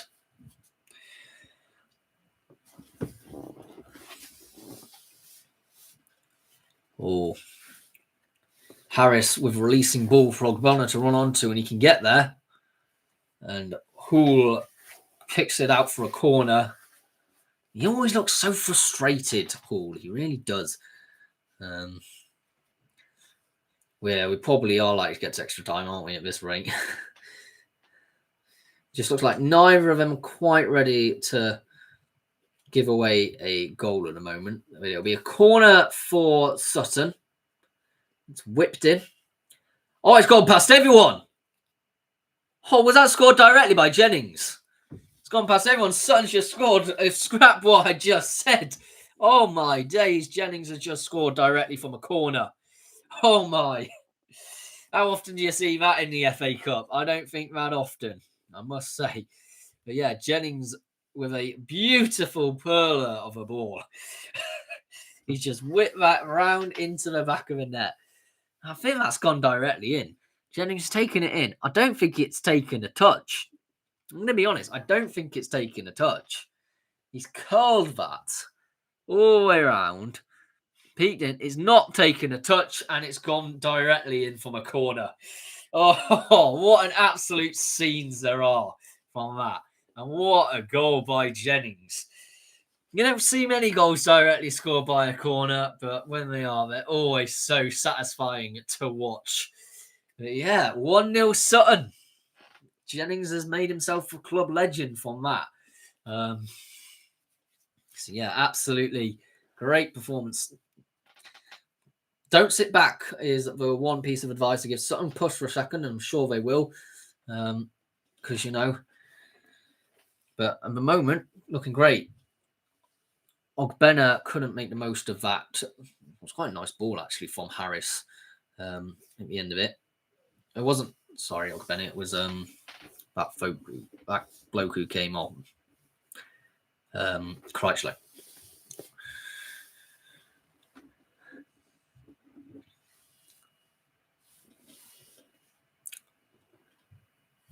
Harris is going to try and apply some more pressure from this. He knows that the goalkeeper's a bit of a weakness, maybe. Simper couldn't quite do anything with that. Bit of a scrap. Was that a foul against Lloyd? No, it says that the referee. And Sutton will come on and attack again. They've now got the wind behind their sails. And Harris has got this. And that's not great in terms of a shot. Again, it was one of them ones which potentially is called for a penalty. I don't know if it was. I think he just made a save and Harris ran into that. He's run onto it. And he's just, I think he's tried to make the save. He's on the ground of made the save and he's just ran into him. Mate, that is, for me, you should be trying to at least steer it away from the goalkeeper. And I actually think more out of this, but Brook is going to be the one who's more likely to be injured. But yeah, that was... Should have taken the shot on a bit better, I think. Wasn't great. Yeah, we're just going to watch this corner again while some treatment's taken. Oh, that is lovely. That is absolutely lovely. You don't see stuff like that too much in football. You really don't. It looks so beautiful when it comes off. I think it might even be another corner, actually, because it was headed behind by a defender for Shrewsbury. Another chance for Jennings to score direct. That would be quite something, wouldn't it? Clearly saw his opportunity to get himself in the headlines, and they will certainly be the headlines if Sutton do this. Jennings scores from a corner to get non-league Sutton through to the third round of the FA Cup.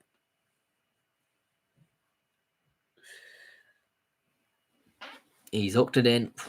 He can't get past the first man in this instance, but Taylor's got it. He passes it off to Jennings. On to Ogbonna. He's got too many people around him. He's managed to get himself a corner from that. Very well done. In that position, that's the only thing he could have done. And I think that's well played. That's a good footballing mind, that. So another corner from Jennings. We know his attributes from corners.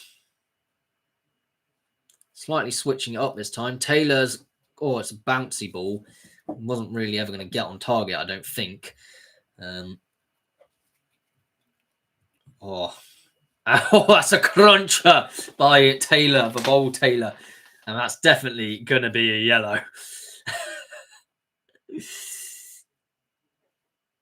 And he's carry on scrapping, with Boyle. He's having a proper old scrap with Boyle in this one. Yeah, Taylor's absolutely snapped him there. He's very lucky not to get a red, I think, because there was no attempt to get the ball at all. And I think there are questions which were being asked of the ref. Why is that not red by Boyle? So that's probably what's flared up a bit of a scrap in that. But Jake Taylor on a yellow card, the bold Taylor, this one. But yeah, Boyle being told he's probably going to be on his last warning, Taylor. If he pulls another foot wrong, I think he may end up getting sent off because that was not a great tackle. In all reality, we've only got about 15 minutes left. There's going to be a fair bit of extra time. We've had a few injuries already this half. It's maybe more like 20 minutes, but it's going to be taken by the goalkeeper. Oh, clear it. Oh, they've done a bit of a scramble here. Is it going to end up in the back of the net? Oh, he's ended up in the hands of Sims. Not necessarily the most confident in that. It was a bit of a, in traditional non-league scrambles. I know Sutton are a non-league team, so maybe a bit more used to that. But I'm surprised it wasn't actually driven home by, who was it? The on-rushing number, was the on-rushing number 22, I think. They're going to need some medical treatment towards Taylor in this, because he was involved a bit in that scrap and probably ended up on the worse end of it. I think there's going to be a sub, maybe. Jones is coming on. That's a traditional non-league name, isn't it? Jones. I don't know who's coming off for it. Maybe Taylor. There's a brown trim around the Suttons, sleeves, but I'm not too keen on it. It makes it look a bit banana-y. It's a bit odd. And that's gone out for a throw-in for Shrewsbury. Now, this has definitely got the opportunity if when there's going to be a substitute, isn't there? Surely. I think Shrewsbury are warming up one as well. Oh, no. Oh, wait. I can't. Are they going to take the sub now or not? Stubbs is ready to take the throw-in, but it will... No, they're taking the subs now. So, off is... Jones is coming in on for Hayden Muller. Whether he's German or not, he's coming off for someone who's either Welsh or English, is my guess, with a name like Jones. Whereas Shrewsbury are making a sub as well at the same time. Scully is coming off. never lived up to his hype that BBC were putting him under at the beginning of this show. And who are they bringing on? It's not telling me. Tell me who he's coming on for. Is there a double sub? Might be a double sub in this. I can't quite tell. Yeah, double sub. Scully off for Marquise. Lloyd off for Aneke. I knew there was a Marquise somewhere. I wasn't tripping. But, yeah. Sutton. Oh, that's going to be a foul. Nasty tackle on Jennings, the goal scorer there. And to be fair, both have come off fairly badly. And it's going to be a red card.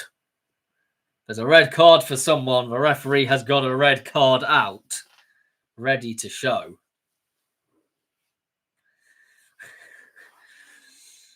Is that why Ruffles is staying on the floor? Because that will be a second yellow, wouldn't it, for Ruffles? He seems to be holding his shoulder in quite some agony in that. Maybe he'll be relieved to get a red card, you know, if he's in so much agony.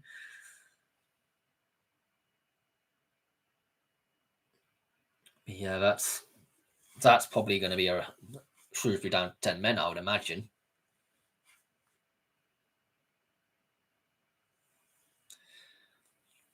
Oh, there's a lot of suspense going around the ground. Ruffles, second yellow, and they are down to 10 men. Ruffles has been sent off. Shrewsbury's night is going back to turn from bad to worse as they are now having to fight an uphill battle. 1-0 down to 10 men. It's definitely a yellow card worthy tackle, but definitely worthy of going down to 10 men. Not too unsurprising considering how card heavy this referee is, but I think Shrewsbury can't have any complaints there. He knew it was on a yellow and he went in and did another reckless challenge. So deservedly down to 10 men, in my opinion. But yes, a very difficult final 10 minutes. Also, maybe probably more like 15 based on the added time. But 10 minutes or so based to try and see this out, Sutton. And their task has just become a lot easier with themselves now having a man extra, which has already felt a bit like the case all game already because they've just sort of been so much more crisp in their passing than Shrewsbury. But, you know, weirder things have happened in football and Shrewsbury could potentially come back to this from this.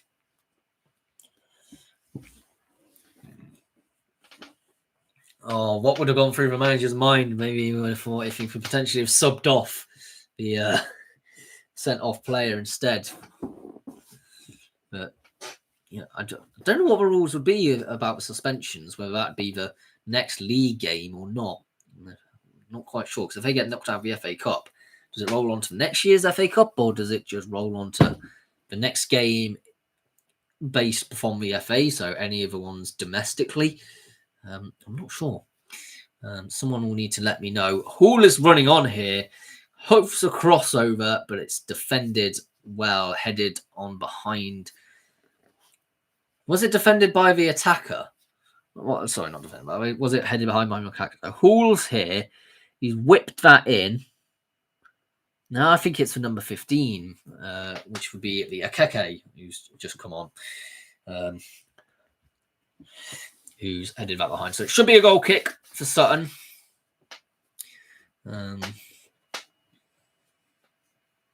Ogburner may now be able to utilise his pace even more so, exploiting some of the gaps that will be emerging.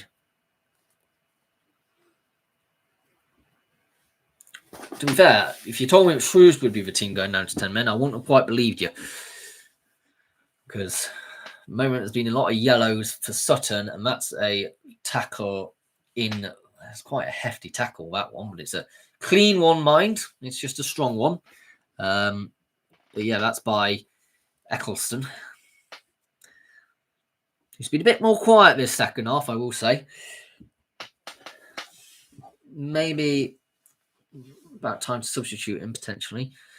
I'm not too sure. But Stubbs is coming off. He's being replaced by Sang. So that will be an offensive sub by the looks of it. Maybe to encounter the change in what will happen attacking wise. They just need to push the game now. There's no point in them defending, realistically, because it's a knockout game. Don't need to worry about goal difference or anything. So yeah, I'd certainly say just go for it. Send everyone forward. Why ever not? See what Sutton's defence is made of.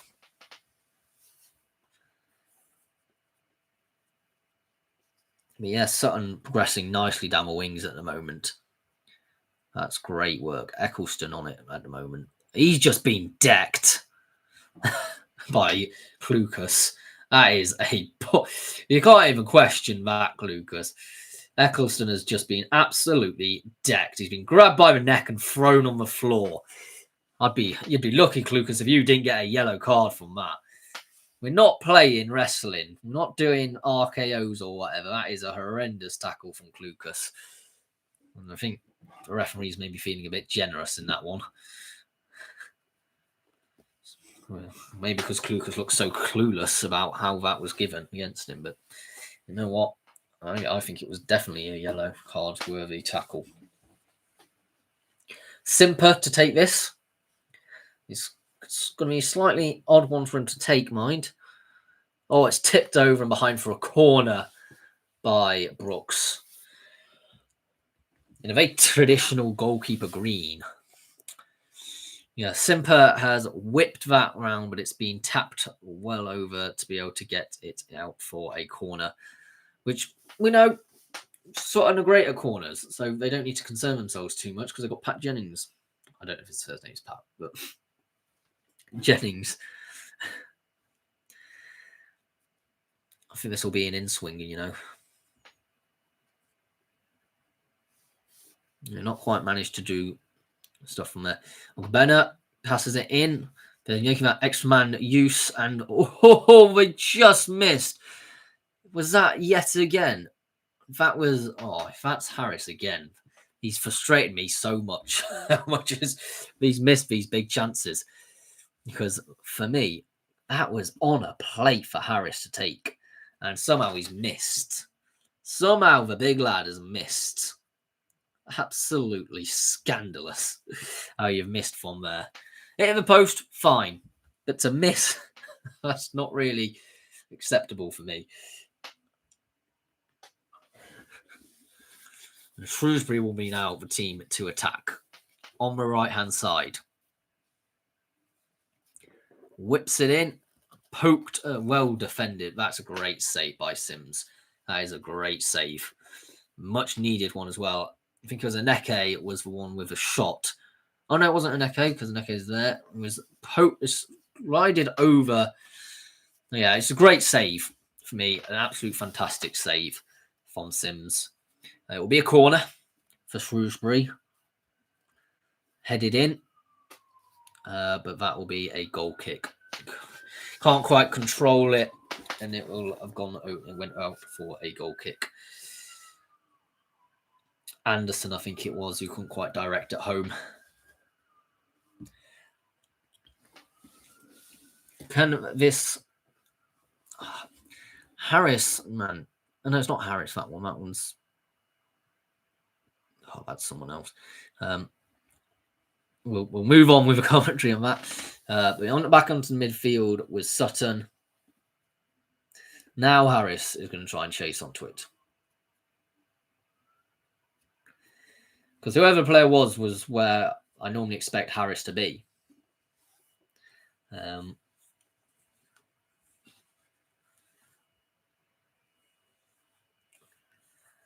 It's lifted long, but well defended again. I think Sutton will just be content maybe to see this out, maybe. But you don't want to be too cocky because, Shrewsbury are League 2 for a reason. But yeah, Pruti is done well there, I think. Michael Appleton wondering where it all went wrong for his team. Would he be happy to be out of the cup? I don't know. I personally wouldn't. Not in this fashion anyway. This is like probably the first proper upset, maybe, of this round, I would argue. I mean, probably Swindon versus Bolton. That was definitely an upset. But to be fair, I'm always saying upsets 2 leagues apart, don't they? So maybe not so much. But there's not really been many of them matchups in this round. Gateshead managed to beat Walsall tomorrow. If Brackley beat Burton, that's definitely an upset. I'll not be doing a live watch along for that because my voice is probably going to be gone at that point.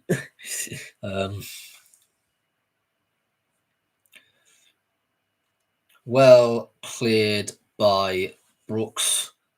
3 minutes of normal time plus how many additional time there is, which is going to be a fair amount, I would imagine.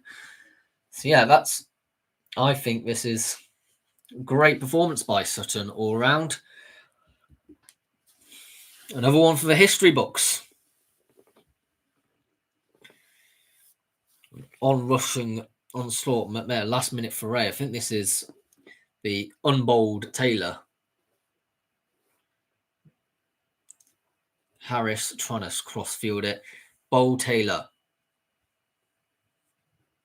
Can he do anything? He's captain, by the way, Jake Taylor. Harris can't quite deal with Hoole, who's been much better in this half, in my opinion, than he was first half. Yeah, he's just a bit frustrated player, I think. Yeah, it's going to be a throw-in opportunity for Sutton. And Ogbonna is going to be the one to take it. He's gone short. Yeah, just keep it in that sort of corner flag area. Well, decided not to, and that will go out for a corner. Hall is put a tackle in there. He's been so much better this half. He really has. He's gone in, put a great tackle in there. And Ogbena's been a bit more quiet this half as a result. Jennings. Probably going about middle, I imagine. It's been headed clear from Shrewsbury. Just need to see this out, Sutton. No, nothing nonsense. No, and they've got the possession in a dangerous area where a lot of players are still up. It's gone. Oh, that's just gone over by Simper, over the bar and into the crowd. The goal kick's taken quickly downfield. The pressure is definitely now on to Shrewsbury. Taylor's claiming a foul. He's being shoved over there. Klukas has it. Lifts the pass up and onwards. Working as a team now, Shrewsbury, even around 10 men, trying to equalise late on. 9 minutes of additional time. I told you there'd be a lot of additional time. That's a heck of a whack of it, isn't it? A shot of what a rocket! Shrewsbury's Cabia has just brought the team back level. An absolute rocket from the man on loan from Chelsea, I believe. An absolute thunderstrike. Mike Atherton showing very little emotion about that. But yeah, absolute rocket from the angle he was at as well. He's just passed in and rocketed into the bottom corner on the opposite side he was in. It was bottom left-hand corner. What a strike. What an absolute strike. Bottom right-hand corner for him, that would have been. So, there's nothing you can do about them ones. That was an incredible goal. KB, I think, has certainly put himself into contention and maybe being Shrewsbury's best player from that sort of strike. Sutton are now determined to level it up, and so suddenly opened up very end-to-end. We've got extra time, by the way, if this ends in a draw. And I did sort of predict it'll be an extra time or penalty shootout win for Shrewsbury. Oh, the cross is whipped in. Ogbena needs to be doing better there. And it's gone for a throw-in for Shrewsbury Town. Still got 8 minutes. But, yeah, I mean, what going down to 10 men sometimes does, it really galvanises the team. And that Sutton are suddenly the ones who look a bit scrambling. If they can get to extra time, though, then suddenly I think Sutton might have an advantage. Because if that happens, it's a long old whack half an hour of extra time with 10 men. Yeah. And that's why I'm kind of hoping it's not extra time, because my voice is already feeling a bit croaky. And that will be a foul conceded by Sutton. We want to take it quickly. That's just a bit ridiculous. It's a yellow card taken and then a red card. Who's just been sent off there? That's all a bit confusing.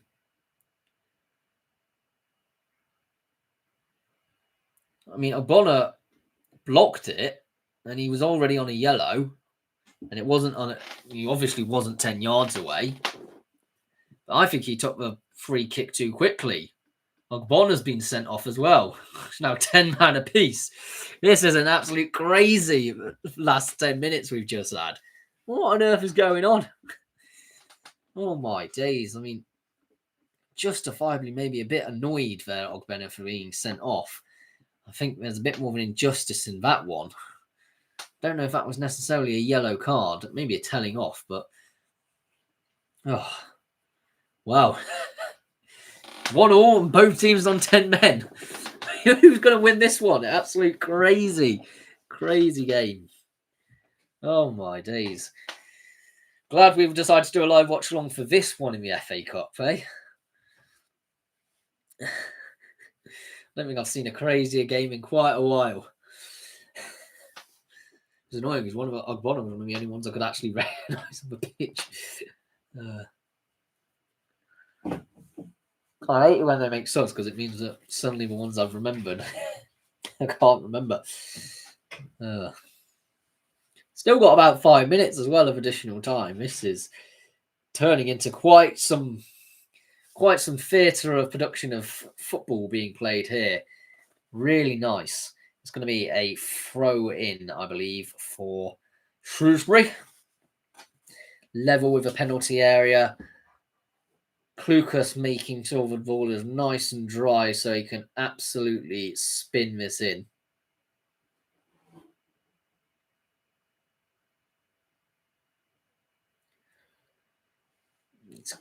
It's going to be another throw-in. I'm a bit confused by that gesture. He just put his hand out there, which doesn't make a lot of sense for me. But yeah, it's going to be a throw-in for Shrewsbury. It was no direction really indicated going. It was fairly obvious it was going to be a throw through. Sutton to provide a counter now. Advantage being played. I think he's going to pull that back for the challenge, and Sam Klukas has been given a yellow card. He's a very card-heavy man, this ref, isn't he? But that is certainly, for me, a yellow card. He's not made any contact with the ball. He's just from sliding into Jennings. Is this going to end up with like 8 men versus 8 men at the end of it? It's absolutely ridiculous.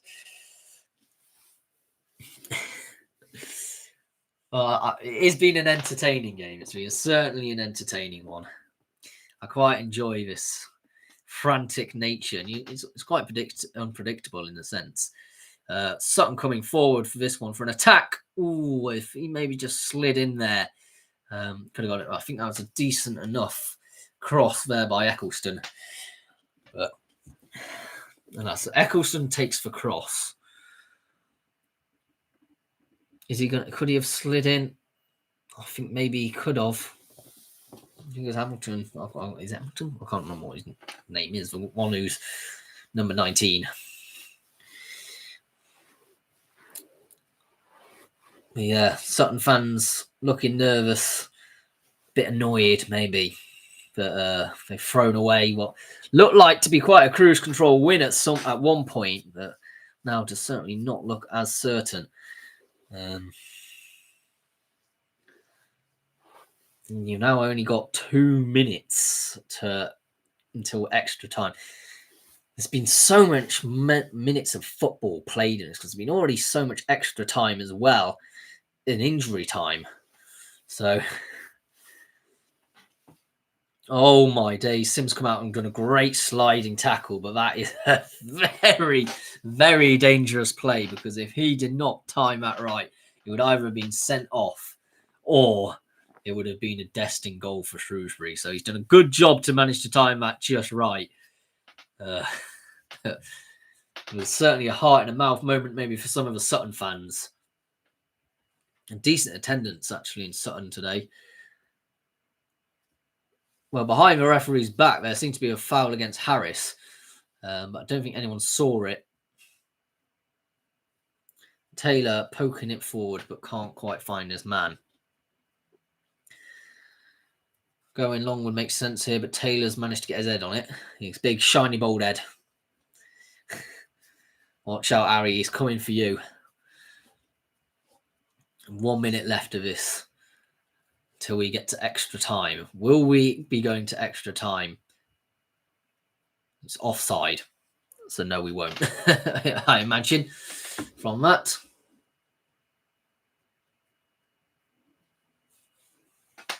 Now, what a game the second half has turned into. Some great last sort of 15, 20 minutes of football we've seen here. Chris Aguta, I think, will be wondering what's happened. How have they folded so much? Your number one thing was to make sure you're not conceding. Number two thing was make sure you didn't go down to 10 men as well. So, well, we always knew this was going to be a nice competitive game. I've always said it was going to be a very even game from the beginning.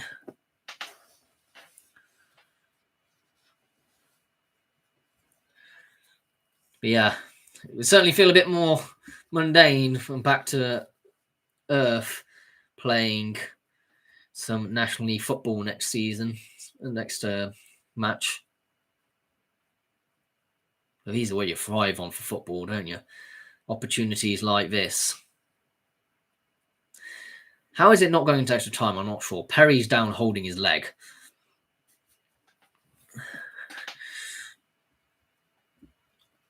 Boyle, who I'm not even sure who he is. I've not even seen him for most of the game. But I think that's going to be it for this period of time. We're going to extra time here. Do you support Israel or Palestine? Right. We're not answering these questions that are overly political in this one. 1-AOF. It's not possible. I thought Sutton would have won it already. I certainly would have thought that Sutton would have managed to put it to bed. But, Shrewsbury showing a bit of their League Two class, managing to put it aside. I don't think we're going to have time to go through the whole of potentially the sofa score things in this particular time. But Sutton have been absolutely dominating in this. I mean, there's been periods where Shrewsbury have been looking much better in this half. Kay Jennings and KB are two of the most wonderful players in this current position. And I think Perry has been a much better improvement from England. I will say that now. He has certainly made the difference in this with his assist and made Shrewsbury look a much better team. Arguably, Shrewsbury now actually probably look more likely to go on to win it, you would say. You could suggest that. I felt the Ogbonna yellow card was a bit harsh. Yeah, I think thanks for all the likes, 6 likes, and a lot of support, and all the people who've come and joined to listen to me commentate on this match as opposed to the BBC commentary. But yeah, just looking at other things, the the highlights maybe the 69 minutes was when it got really interesting, when Jennings scored directly from a corner kick, which was an extraordinary goal. And we've had two absolutely cracking goals, I must say, for this second half. Jennings with the direct goal from a corner kick, and KB scoring an absolute rocket to level up Shrewsbury. It's all really been happening this half. But yeah, it all started with that man Jennings. But yeah, I think you gotta keep at it. You gotta keep them energy levels high. It's a long old slog this half an hour now. Both of these two teams are professional, from my understanding. So I think maybe some of the issues that other non-league teams have, you're not quite in them same levels of positions. Do we see Shrewsbury winning now? Do we see Sutton winning now? I am going to have to back Shrewsbury to win at this stage. I just think maybe a bit of that quality shines through. But yeah, Kabia there has done a great job, by the way, for scoring. Highlighting his goal here. How he's managed to he's just duped one of the defenders by going the other way from what was expected and just absolutely unleashed a rocket into the corner. What on earth must be thinking? You don't see many goals like that, and when they do, they look absolutely glorious. And you can see the joy on Kabia's face managing to equalise from that. I bet he's absolutely elated. Yeah, you got to be getting a half-time pie or something to get. Just keep you warm, a bovril maybe as well. The sort of levels of things. We are now going to pretty much see this additional period of time underway, which, yeah, it's difficult now for Sutton. It really is. And you'd hope that I think everyone wants a bit of an upset in the competition. That's sort of what the cup competition's always quite good to see, but it doesn't always happen. So we'll see. Will the honours be going to the West Midlands or to South London? And the round in the hat, the place in the hat in the next round of a competition, where we'll find out who they're playing up against on Monday night. He's counting everyone, making sure that both teams have 10 men. The referee is. He's become a bit of the main character in this game of sorts. Making sure that no one's tried to sneak on an extra player during the stoppage period. Sutton will kick us off in this first period of extra time, 15 minutes until we have a break again. It's going to be a long, old, difficult stretch now. And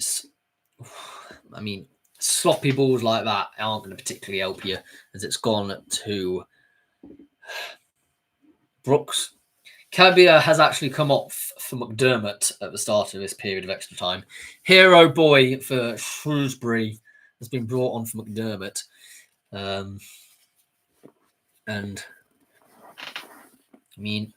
Certainly, if he can live up to some of his football pedigree, but other people have shared his name in the past, then he'd be certainly a great player. He used to be McDermott. I believe he played for Derby back in the 70s and 80s. But yes, Sutton are retaining possession at the moment. I think it's a bit of a Chris Aguta.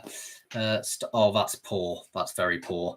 And Shrewsbury have immediately taken the lead 1 minute into this additional period of time, as Marquise has just put it fast, as Jennings has ruined all his good work by doing a really poor cross the face pass, a real hospital pass, which has just been going straight into Marquise, who's just netted it duly home. That is poor. Really poor. Brooks passing it to Jennings. Jennings just gone cross field, and it's just gone straight into Marquise's feet. And the goalkeeper's nowhere to be seen at that point. 2-1. to Shrewsbury. It was always on the cards, wasn't it? You never want to see it happen, but some things in football don't really surprise you. And that is the risk you take when you're playing so much possession around in your backyard. Someone like Marquise will just score the goal. So, a 2-1 at Shrewsbury Town here. Well, at Sutton United, but for Shrewsbury Town. Disappointing, maybe, for Sutton. And they have got an uphill battle to be facing for this remaining half an hour football. Do Shrewsbury sit back in this? I don't know if you necessarily do. Because I think Sutton have proven themselves quite a decent team at the moment. But thank you for all the new people, by the way, who have been watching this video. I don't recognise many of your names. So if you are new, do please subscribe and stick around. We do love to do a various mix of content on this channel. And Hall has hooked that out for a throw-in line with his own penalty area. So, yeah, I think Sutton, if they want to keep it level, want to do something here, don't they? And it'll be Taylor, the non-bold one, who will be throwing this in. Can he do a long throw? I'm not sure. And he doesn't have the speed of Ogbonna, which, that's really poor. Jennings, it's got to his head. Poor lad, it's got to his head. He's just not managed to... I feel for him. I really do. He's had that elated moment of scoring directly from a corner. And has had a couple of horrors recently. Like, managing to get it directly off you to go back for a throw-in is not what you want. And I feel for the lad. I really do. But it may be time that you do consider making a swap for him. He's had his moment in the glory in a sense, but it all counts for nothing really. When it all counts for now, if you lose the game, it doesn't really make much difference. People don't remember that as much, do they? You remember the wins. You don't so much remember the losses. Got to defend this quite well. It's gone into Sim's hands. That will be nice and comfortable for Sutton. We've got about 10 minutes left of this first phase of extra time. It's nervous and it's flicked up and it's a bit of a hairy game now. It's a bit of a head tennis going on. That's into the back there. That was cheeky, that. I think that's a bit of a dark arts being employed there because the referee wasn't looking. It's just left a bit on. Simper with the ball now on his favoured left foot. Taylor pointing where he wants to go. The fact he didn't do that, he was just not listening to instructions. It's very simple. Very simple, Harris. You listen to what your captain says and you do it. Yeah, I think he's really frustrated me this game. He really has. He's missed some sitters. Sutton would have been through if some of his sitters he scored. I mean, all the rude opportunities. And you'd certainly be hoping Sutton wouldn't be ruining them too much, wouldn't you? Yeah. They can apply the press. But can they get the second goal they need to level this game back up again? Do they have what it takes to get back into a game? I don't know. I believe they are making a substitution here. But I think this throw-in will be taken in first. Whenever next stoppage of play is, it will probably be during that time. I assume now it's gone out for a throw for Shrewsbury. Surely Harris is coming off at this point. I've just been talking about I've missed so many sitters, and it's just, for me, when your centre forward is missing sitters left, right, and centre, it's not what you want to see. It's really not. Shrewsbury Town for throwing. Hall will take this. Ridiculous amount of substitutes you get nowadays, just thinking about it. You get like 6 if it's into additional time. And that will be a foul conceded by Aneke against Taylor, which undoes all the hard work, really. But yeah, I generally think none of this would have happened if that harsh second yellow wasn't given against Sutton. I think they would have been much better with 11 people on the pitch. But they're draining now. You can just see that added bit of quality that League Two does bring. Playing against proper sort of footballing sides, they're used to playing teams who play like Sutton. They don't always do as well as they can, but yeah, they've been in League One not that long ago, Shrewsbury either. But yeah, Sutton are attacking in quite a large group, actually. So it could be interesting if they're exposed to a counter-attack. Harris. Oh, it's gone straight into... That's on the heels. Hall has gone into the back of the haired Taylor. It's supposed to be the bold Taylor. There's going to be a substitute in this one. The fourth official has indicated. I don't know if they're waiting until after this free kick to make it. Because he put the ball up and then immediately put it down again. After the assistant manager, I think it was, said, wait. So yeah. Taken by the number 8 for Sutton, who's probably been one of their better players today. Yeah, Sutton. There's all sorts of things. Eccleston's just been physicaled out of this, and that will be a foul given away by Harris against Clucas. Frustrated individual. And it's a substitution. I believe that's going to signal the end of Harris's night, which will be to immense greatness for me. Bell is coming on in his place. Yeah, he was just looking so out of it. He was looking frustrated. He was looking fatigued. He was missing a few sitters. He doesn't quite have that footballing mind, I don't think. That natural poacher's instinct. Oh, Shrewsbury's going to make it a third here. They've just dragged it wide. Aneke just dragged that one wide. It would have been a heartbreaking moment if Sutton had conceded a third, and definitely wouldn't have been, I think, overall that fair. I mean, there's arguing that it could potentially be an offside there, to be fair.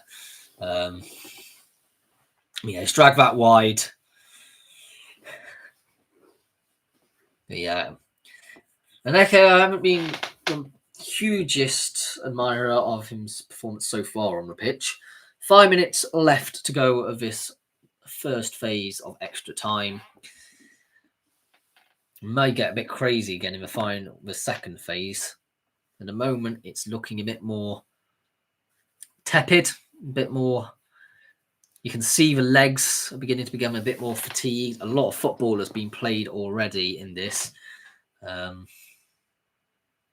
So there's been a lot of stoppages, actually, and a lot of bookings as well. You just hope it doesn't get scrappy towards the end of it and you suddenly start seeing several people getting sent off. Marquise was going to try and do a fast throw in there, but has been prevented from doing so because he's gone way too far on where the ball actually went out. Bit of a pressure being applied by Simfer, but no, nothing really has come of that.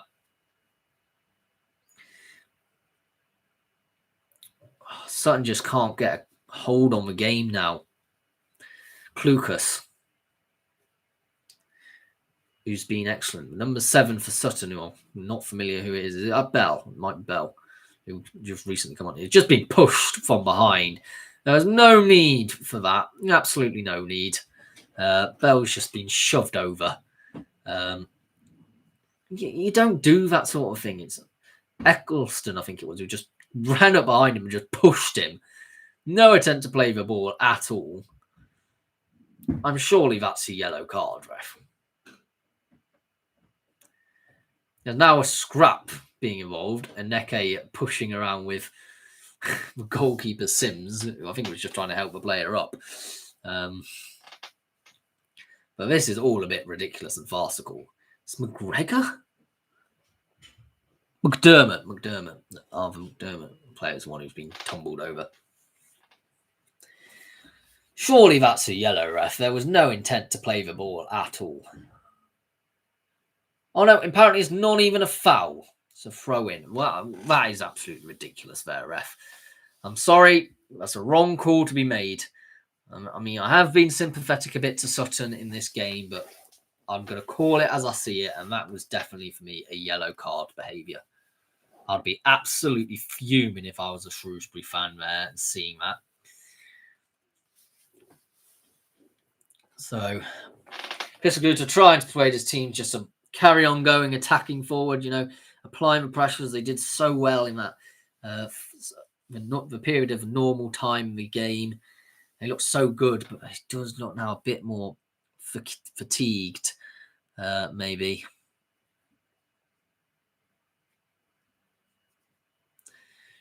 They are still managing to surround a fair few of the Shrewsbury players and do come away with it here, actually.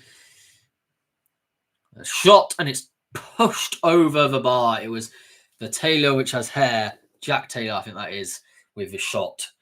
It was a fairly decent one as well at that. He's lifted that, and it's just been well saved by Brook. A great save, one-handed save, parrying it over the bar. Yeah, that could have been a great way to equalise. Corner kick taken in. He's lashed at that a bit, Taylor. Couldn't really make it work. And Shrewsbury are going to attack on the counter. I think Jennings has coped with that quite well, to be fair.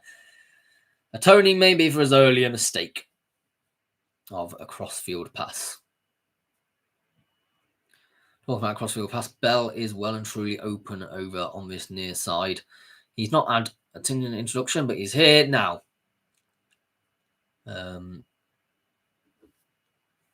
Yeah, we're almost at the end of this first phase of play of extra time.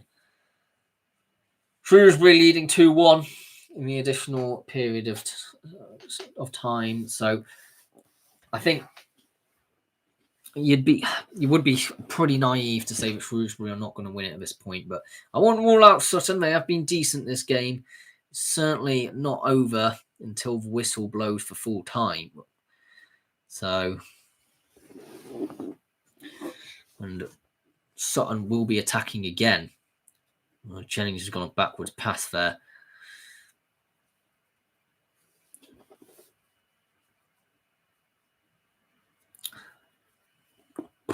Eccleston, Taylor. All a bit. None of the passes are quite penetrative, really. They're all just at the moment side to side passing, which doesn't really do anyone a lot of good. There's been 2 minutes of additional time signified for this end of this phase.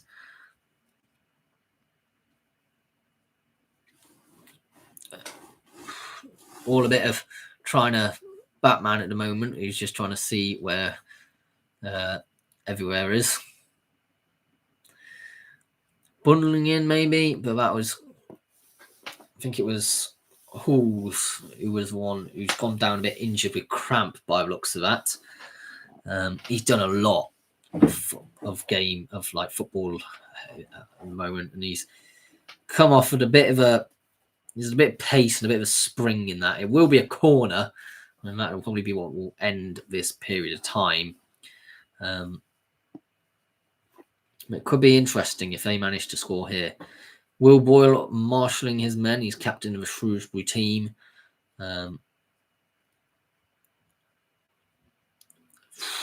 That was incredibly risky. Oh my days, the goalkeepers in the Shrewsbury Town's half. How on earth? Why Taylor left that, I don't know. He had to He had to really stretch out Sims to make sure that nothing happens. Then we could have had another absolutely extraordinary goal. Absolutely ridiculous levels of pressure being applied on this goalkeeper, who for me has actually by far been the best player. None of the goals conceded was his fault, and he's done a great tackle there. Sims to score to level it up. Maybe not. What do you make of that period of friends? Hi, friend. Hi, Pablo Leonard 3480. How are you doing? It's a very interesting game, this one. Thank you for all of you who are joining in with the comments. Do you think Sutton come back from the brink, or do you reckon, Shrewsbury have this all sealed up at this point in time? I even throughout the whole course of the game, Sutton have definitely had more attacking momentum, even during this half. It's quite fascinating in a sense. None of the substitutes for me for Sutton have had the desired effect, I would suggest. So that is a bit of an alarm bell. Marquise definitely made an impact when he came on, as did Perry. So it is quite interesting just looking at. There's still opportunity for 3 more subs for Sutton. So not. Yes, because Edwino Vaz apparently came on at some point. I don't know when that happened. So 2 more subs, Sutton, and 1 more for Shrewsbury. And Sutton will be making a substitute by the looks of it. This second period of additional time. Number 12 coming off, number 25 coming on. Oh, is this the person who I just mentioned and didn't realise it? Let me just check. Yeah, Jake Taylor coming off, Vaz coming off on. So there's only one Taylor now on the pitch, to the great relief of all of us here. I no longer need to say Bold Taylor or Hairy Taylor to distinguish between the two. We now just know that there's only one Taylor on the pitch. Shrewsbury kick us off into this final 15 minutes. They'll be taking their time now, I suspect. A little bit of time-wasting tackles, a little bit needle, maybe a bit needless tackles, maybe. Could maybe get some frustrations brewing over, maybe. This one's certainly been a scrappy game of sorts, in parts anyway. I think there's also been aspects where they've been really good passages of play, and by and large, I'd say that the latter has been the case, actually. Sutton are called offside there by Bell, and it's going to be frustrating for them in that one. It's a throw in. I thought Bell was considered offside there. Weird signage again by the liner. It's a bit of an odd one. Can Sutton come away with something here? Oh, they've cleared it away and it'll be a corner. Very frustrating that no one can get on the end of that. Hull was one who was dealt with it. Hull really has been putting himself defensively much better in this position. Simba to take this corner kick. And it's is it held? Is it held? It's all of a bit of a scrap. And it's just about dealt with. I don't know who it was, but it came out of Brooks' hands. And he's down holding his face. I hope that wasn't a foul, because that was all. It looked like he'd caught it. He caught it and then bumbled out of his hands. And there was a kick into the face of Brooks as well at the time. So he's had a bit of injury on that. And I think it was cleared away by one of the defenders for Shrewsbury. I didn't quite see who it was. So that's going to be another long period of injury time. My days. How much injury time are we going to get? you do begin to question, don't you?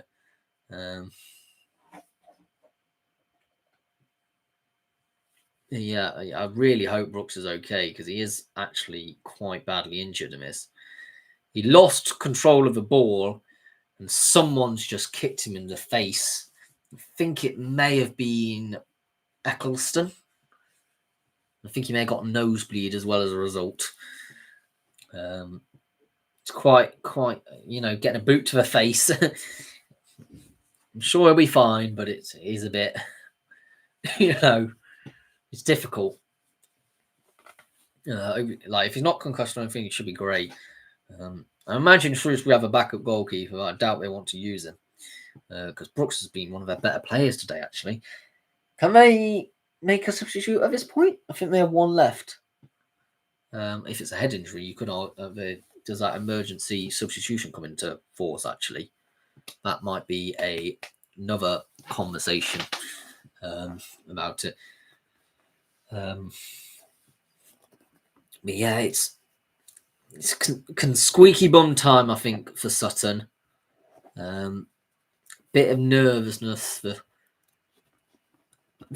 passions fading slightly. Not sure quite if they can carry on making it.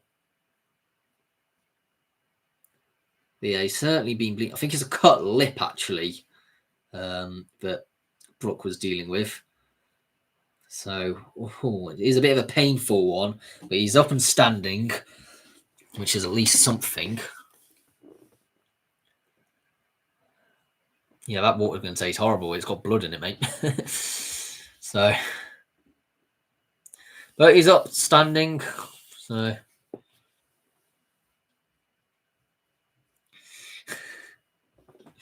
a load of kids asking for the shirts and the blackboards. But yeah, all part of the parcel of football at this level, and we are back. And Sutton have the ball, and they're going to be working their way forward in attacking play. It's well cleared by Shrewsbury. Was that a foul? I'm not sure that was a foul. Or is it a throw-in? Surely it's a throw-in. Yeah, it's going to be a throw-in. A throw-in for Shrewsbury. Roughly in line with the end of the centre circle in the Sutton's half.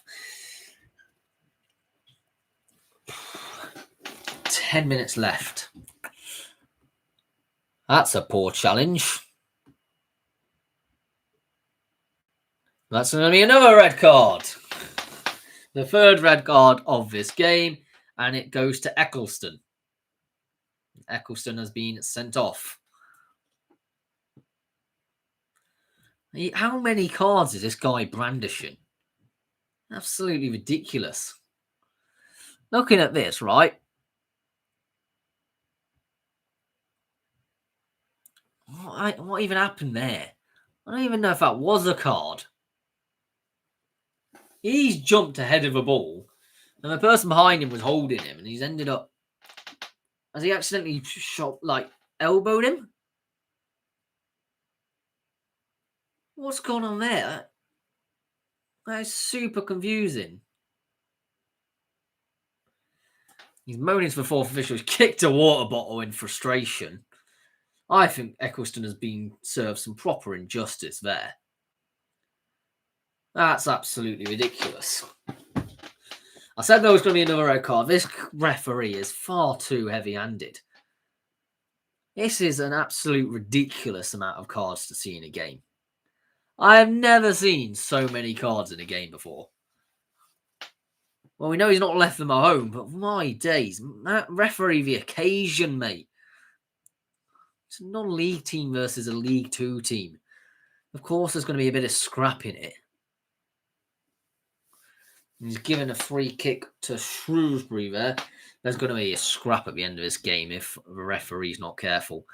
He is certainly in very much danger of losing control of this match. Similar Simper went into the back of McDermott. And Klukas will be taking this free kick against 9 men of Sutton for the 10 men of Shrewsbury, which is just a ridiculous statement to make. And it's headed home. And that will be... Oh, it's offside. Okay. Thought Boyle had scored then, but it's been waved offside. Thought that was a relatively fine header for Boyle, to be honest. Was Boyle offside? Boyle certainly was not offside. I think it was because whoever number 27 is for Shrewsbury was who actually tapped it home. Needs to be a bit more careful on that. Long range shot and just over by Simper. Just over the crossbar.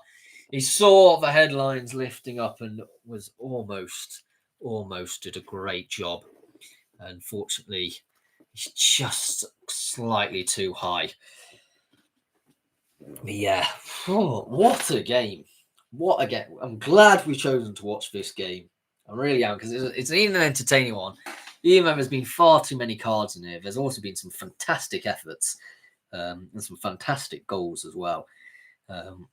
Only really one of the goals was one which was probably a bit poor, to be honest.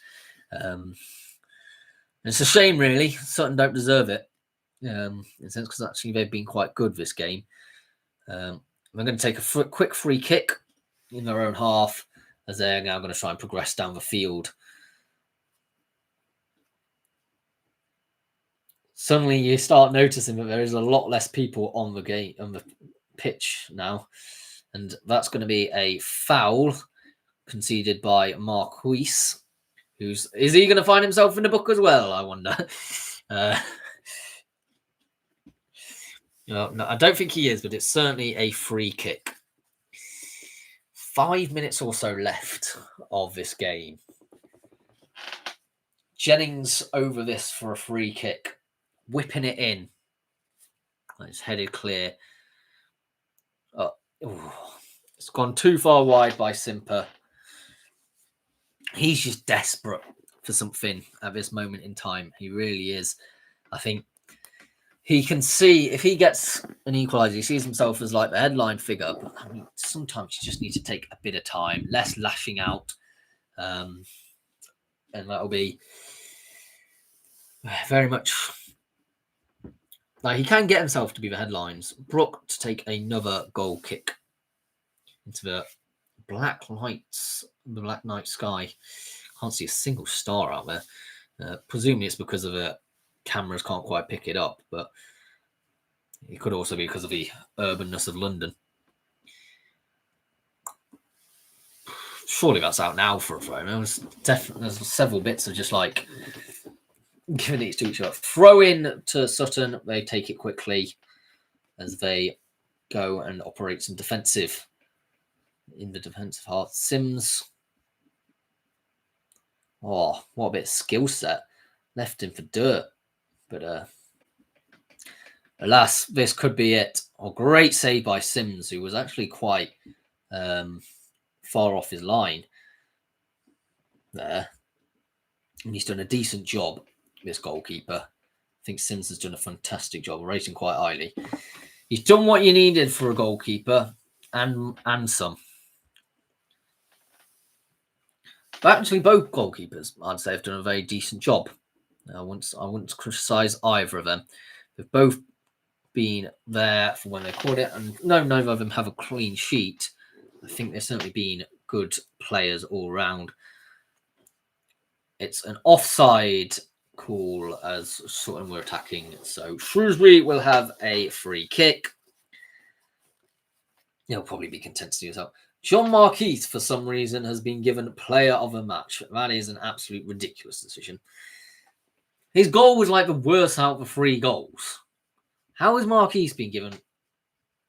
Surely, like, I understand why Jennings didn't get it, because Jennings had that mistake. Now, I understand why Carbia wasn't necessarily the most wanted, but I don't think Marquis was by any lengths. I'd probably give it to one goalkeepers.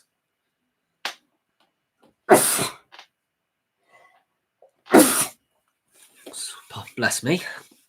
Right. Sutton with the ball. I'm going to try and progress it down the wings, but Shrewsbury deal with it.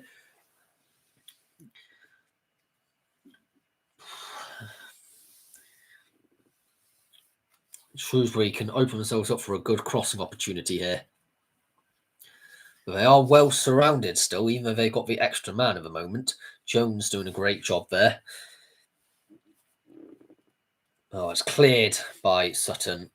Bit too much done, I think, by Shrewsbury in that one. 3 minutes left of whatever is of normal time, of the extra time. Pushed over McDermott again. McDermott's getting very frustrated. It's twice he's been pushed over, this time by Jones, who knows exactly what he's done. He knows exactly he's conceded a foul there.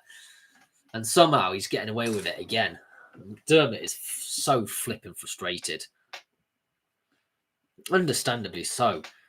It's just a bit brutal towards him at the moment in this time. I can't believe how it's nothing. KK is holding the ball up really well. And there's going to be a scrap over this because he's just holding the ball and it's going to be a throw in. KK's got to be getting a yellow card in this. There's going to be a fight sooner rather than later. So a yellow card has been brandished for Nake for holding onto the ball when it was meant to be a throw in.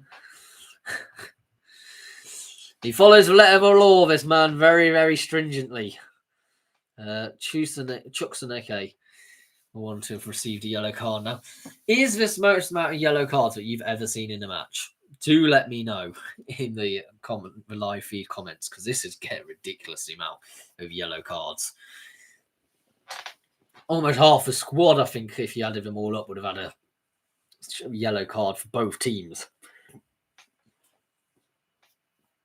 This is like when you play FIFA, isn't it? And you just do slide tackles and everyone gets sent off or yellow carded. Or was that the only strategy that I used to play when I was younger? Sutton going to try and take their chances, going a bit quicker now. Bell has it here. Lays it off to Jennings. To Taylor, who's lifted it on. Bell whips it in, and that's going to go out for a corner. Great piece of defensive work there, I must say. Huge celebration from a person who defended that, which was... I can't remember what he's called. I've completely lost my mind of what it was called. 5 minutes... 5 minutes of additional time. Also, is this most amount of football that has been played in an additional period of time? How long have they been playing it? We started, right? It was a 5:15 kickoff, and it's almost 8 o'clock. This is ridiculous. It really is. So no, I mean, I don't think I've ever seen quite the levels of absurdity in this. Going forward again, Shrewsbury. Marquis, I believe it is. It's been hooped up. Someone's got to get that. Marquis has managed to get that, surprisingly. He's been fouled while on the ground by Pruti. And Pruti is on a yellow, so needs to be careful. Because we know this referee loves brandishing cards.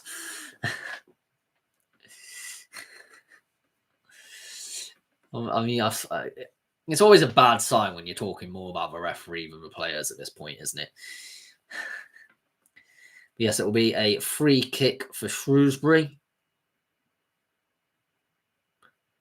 It's taken, and it's immediately offside. I think it was Scully. I thought Scully came off. Yes, it was an offside one. It was a poor one, actually, I must say, by the number 10 for Shrewsbury.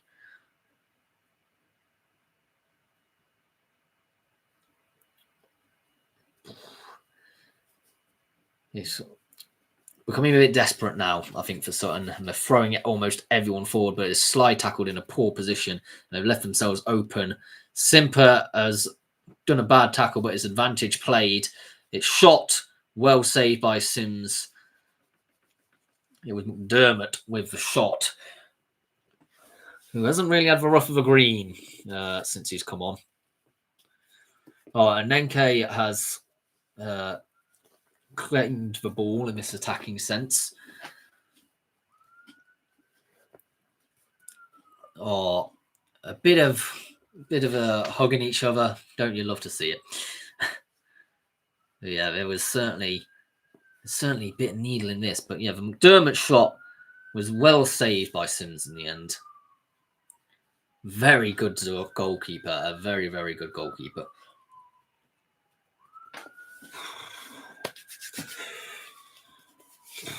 Marquise is laid off to McDermott, but it's managed to be passed to the goalkeeper. Right, now is the time that you go for it. Louis Simper, by the way, got a yellow card for that tackle earlier. That was played for advantage.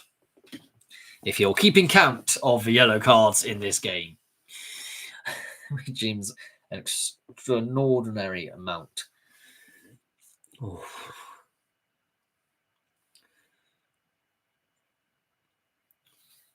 Oh my days.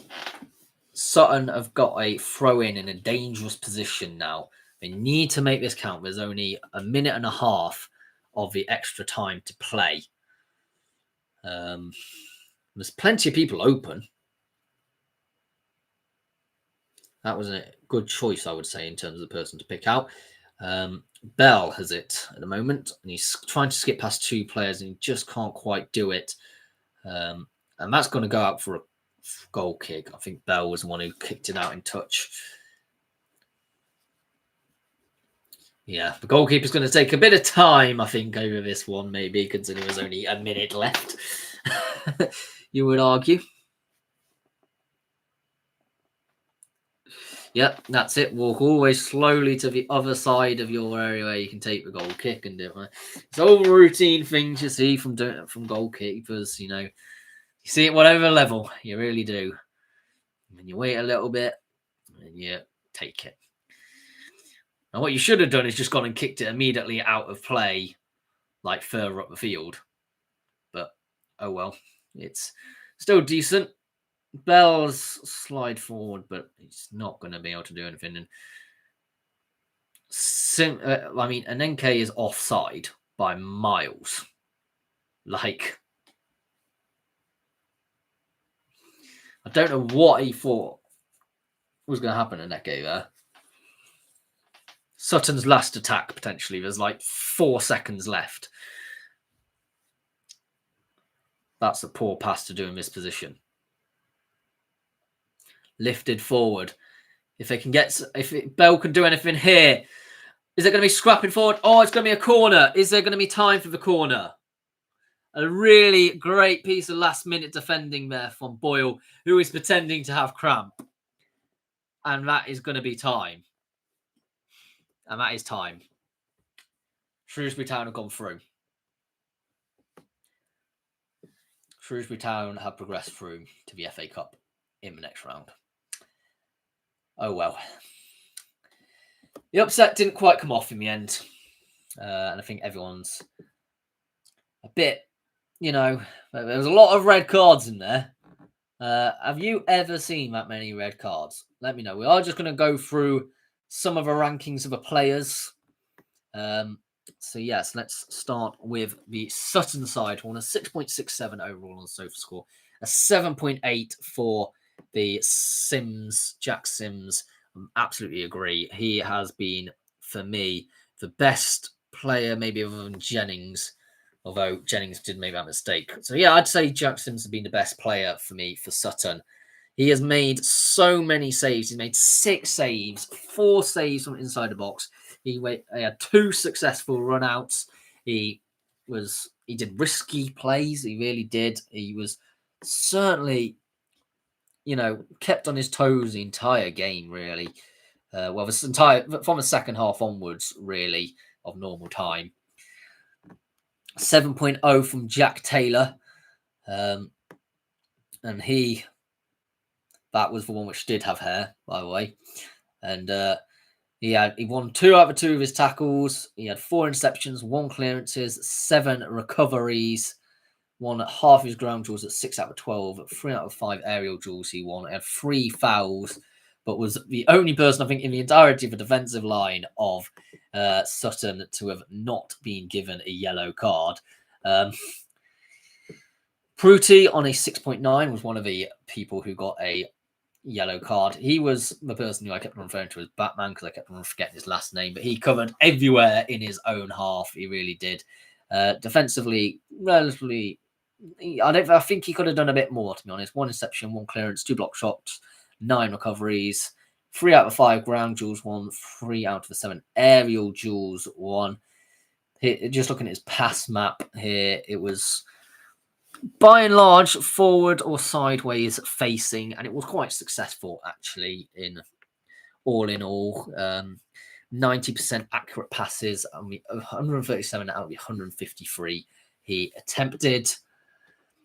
Muller came off on a 6.6 on the 77th minute, so a bit less maybe to do, but 3 clearances, 1 block shot, 2 recoveries. I do think maybe out of defensive players, he was probably either him or Eccleston were the worst of other defender players, so I can understand why he came off. 6.0 for Eccleston. He did get sent off. A straight red card, what I believe was for an elbow. But even when he was on the pitch, he had 4 recoveries, 1 clearances, 4 out of 6 ground duels won. He was definitely already before that one of the weaker of the players. I thought there was sometimes it was decent, but I think it just didn't have that consistency. And as soon as he was taken off corners, suddenly the corners looked much more challenging. 7.4 for Jake Taylor, the bold Taylor, the one who did come off on the 106th minute. And he, I thought, was a real dictator in that midfield position. He was spraying passes all over the place. 87% accurate, 97 out of 111 patches found his person. It was fairly, he's just sort of everywhere, really, doing some great diags, tap-ons, whatever. He was that sort of midfielder. A 7.9 for Kai Hemmings with his only goal for Sutton being a direct corner goal. What a goal that was. An incredible player, really. And he also had several sort of great passes, even when his passes were backwards. They were only quite long and searching passes, always with a purpose. And 8 crosses, unfortunately, only 1 of them were accurate, but I thought he always looked a threat going forward for me. And I thought he maybe could have been merited a man of the match. Was definitely one of the people you would suggest to have potentially won that award. Ogbon on a 6.1, he got a second yellow. I think he was a bit of a pace merchant, maybe, and didn't have much else going for him in that regard. I think every non-league team, I've watched a fair bit of non-league, and almost every non-league team has that one player who is just an absolute pace merchant, but anything else is just not a skill that is in their locker. So yeah, 7.0 for Jaden Harris. I thought it was much worse for the 7.0, to be honest. He hardly made that many passes, and half his passes, 75% of his passes were accurate, so that means 1 in 4 passes he made was not an accurate one. He did make a 1 key pass, which, okay, that does go in his favour. But you're looking at his shots. He's had 3 shots, right, as a attacking midfielder, second strike, whatever you want to call him. 1 hit the target, 1 hit the woodwork. 1 was presumably saved. I mean, he also missed a big chance and was offside once as well. He could have been 10 times better if he actually took bit more risks, and actually took a chance on a bit earlier. But he wasn't as bad as Nadison, who's on a 6.3. He just did not shoot. He was offside once.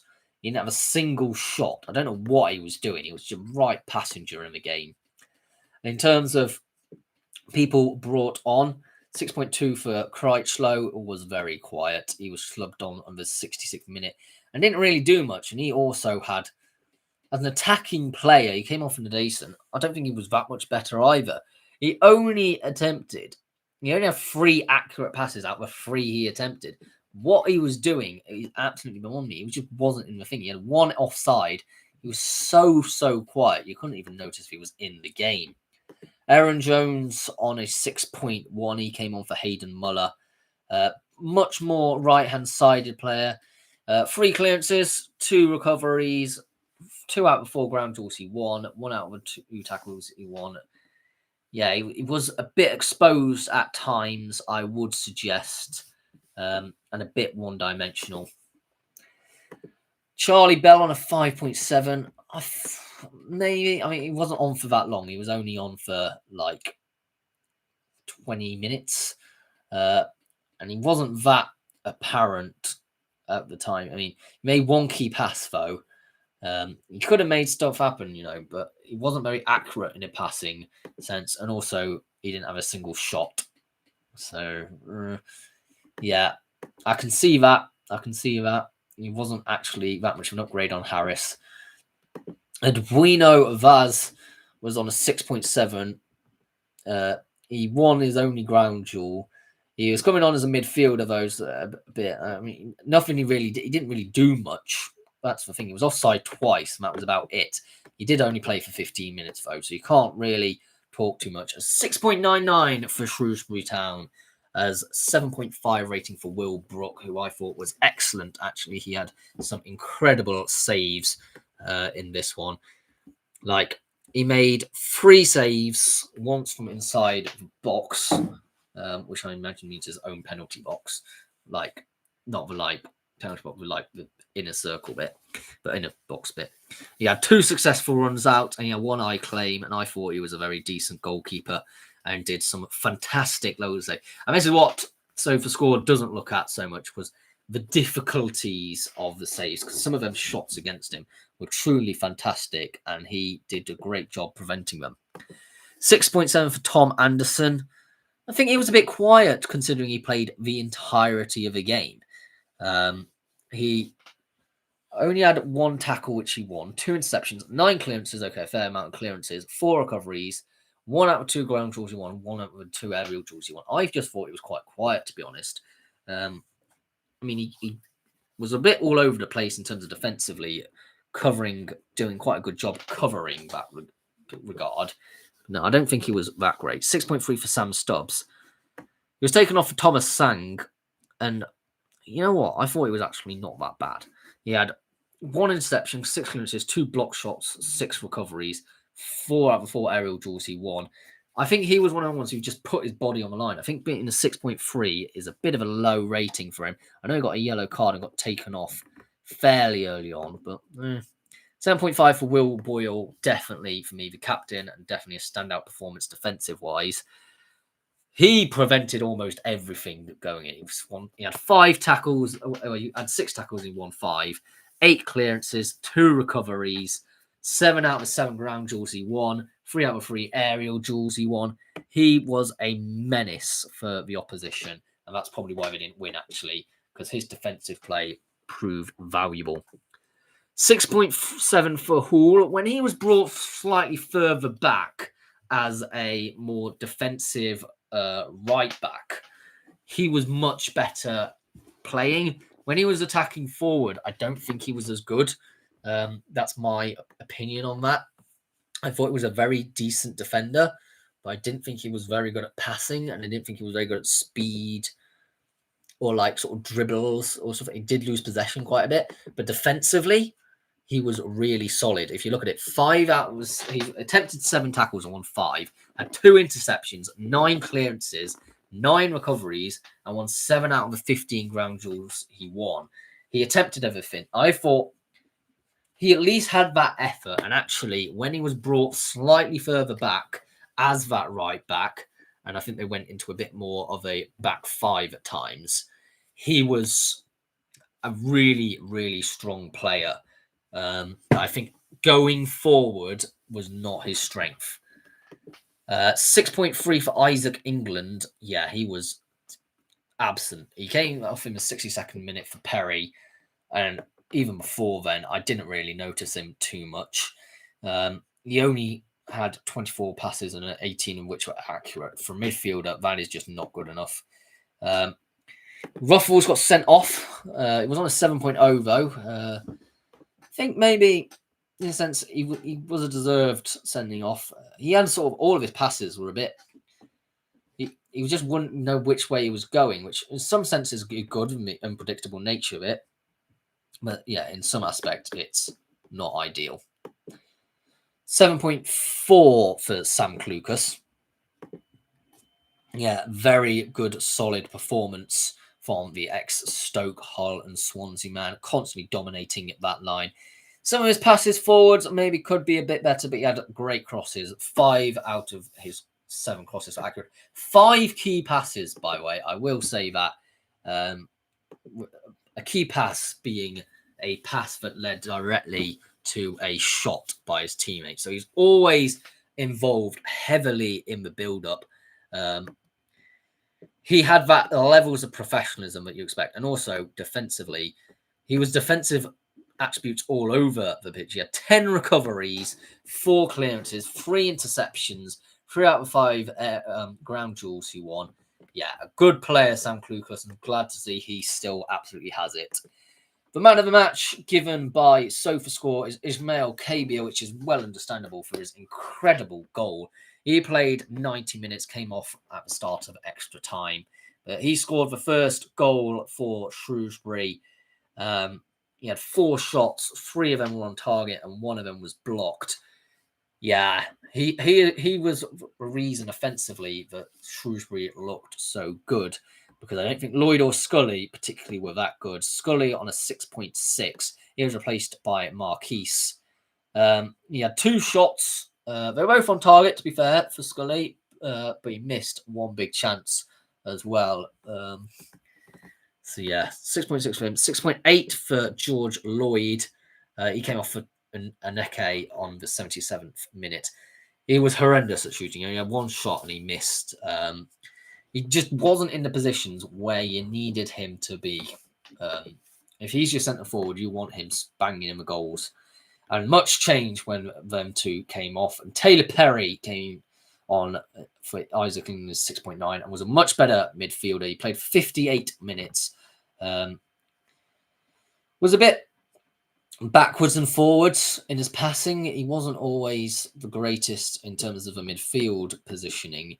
But I do remember he sort of basically, it was the last minute, wasn't he? Well, towards the end, he had an incredible tackle, which sort of kept the Shrewsbury in the lead. Jonathan Marquis on a 7.7. I think he was a great player, don't get me wrong, but how he's a man of a match if he only played 43 minutes is absolutely beyond me.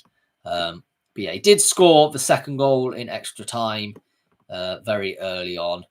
It was a decent, it wasn't, the goal was routine in a sense. You know, it was, he got given the ball from a bad pass and he just slotted it home.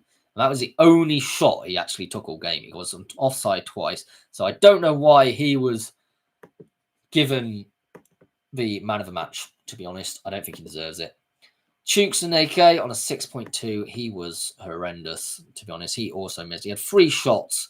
1 of them were blocked, 1 offside, but he missed all of his shots, I believe. Well, 1 of them was blocked, but 2 of the other ones were missed. Again, a bit of that pace merchant and a bit of scrapper. Wasn't really much beyond that. 6.6 for Sang. He was more defensive-minded player. Didn't do much defensively, to be honest. He wasn't on long enough for it to really make an effect for 38 minutes. And 1 tackles he won, 2 recoveries. So yeah, but he didn't have much to do, to be honest. Tommy McDermott on a 7.2. I thought it was decent enough, and unfortunately got pushed around a bit. But I thought in his when he was in that positions to, you know, be in it, he had a shot right near the end as well, which was saved.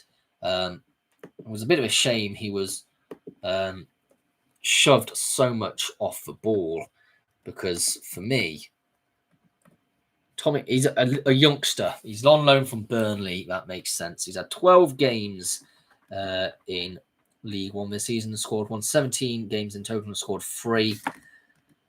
Yeah, I mean, he's a very traditional attacking midfielder, isn't he? Yes, thank you very much for watching. I hope you have enjoyed this. I've been speaking for way too long on YouTube today. I hope you did enjoy. Do check out for some other stuff on my content on my channel. Do subscribe if you're new around here. I'm going to go to Gateshead versus Warsaw tomorrow. Get some shorts uploaded from that, hopefully.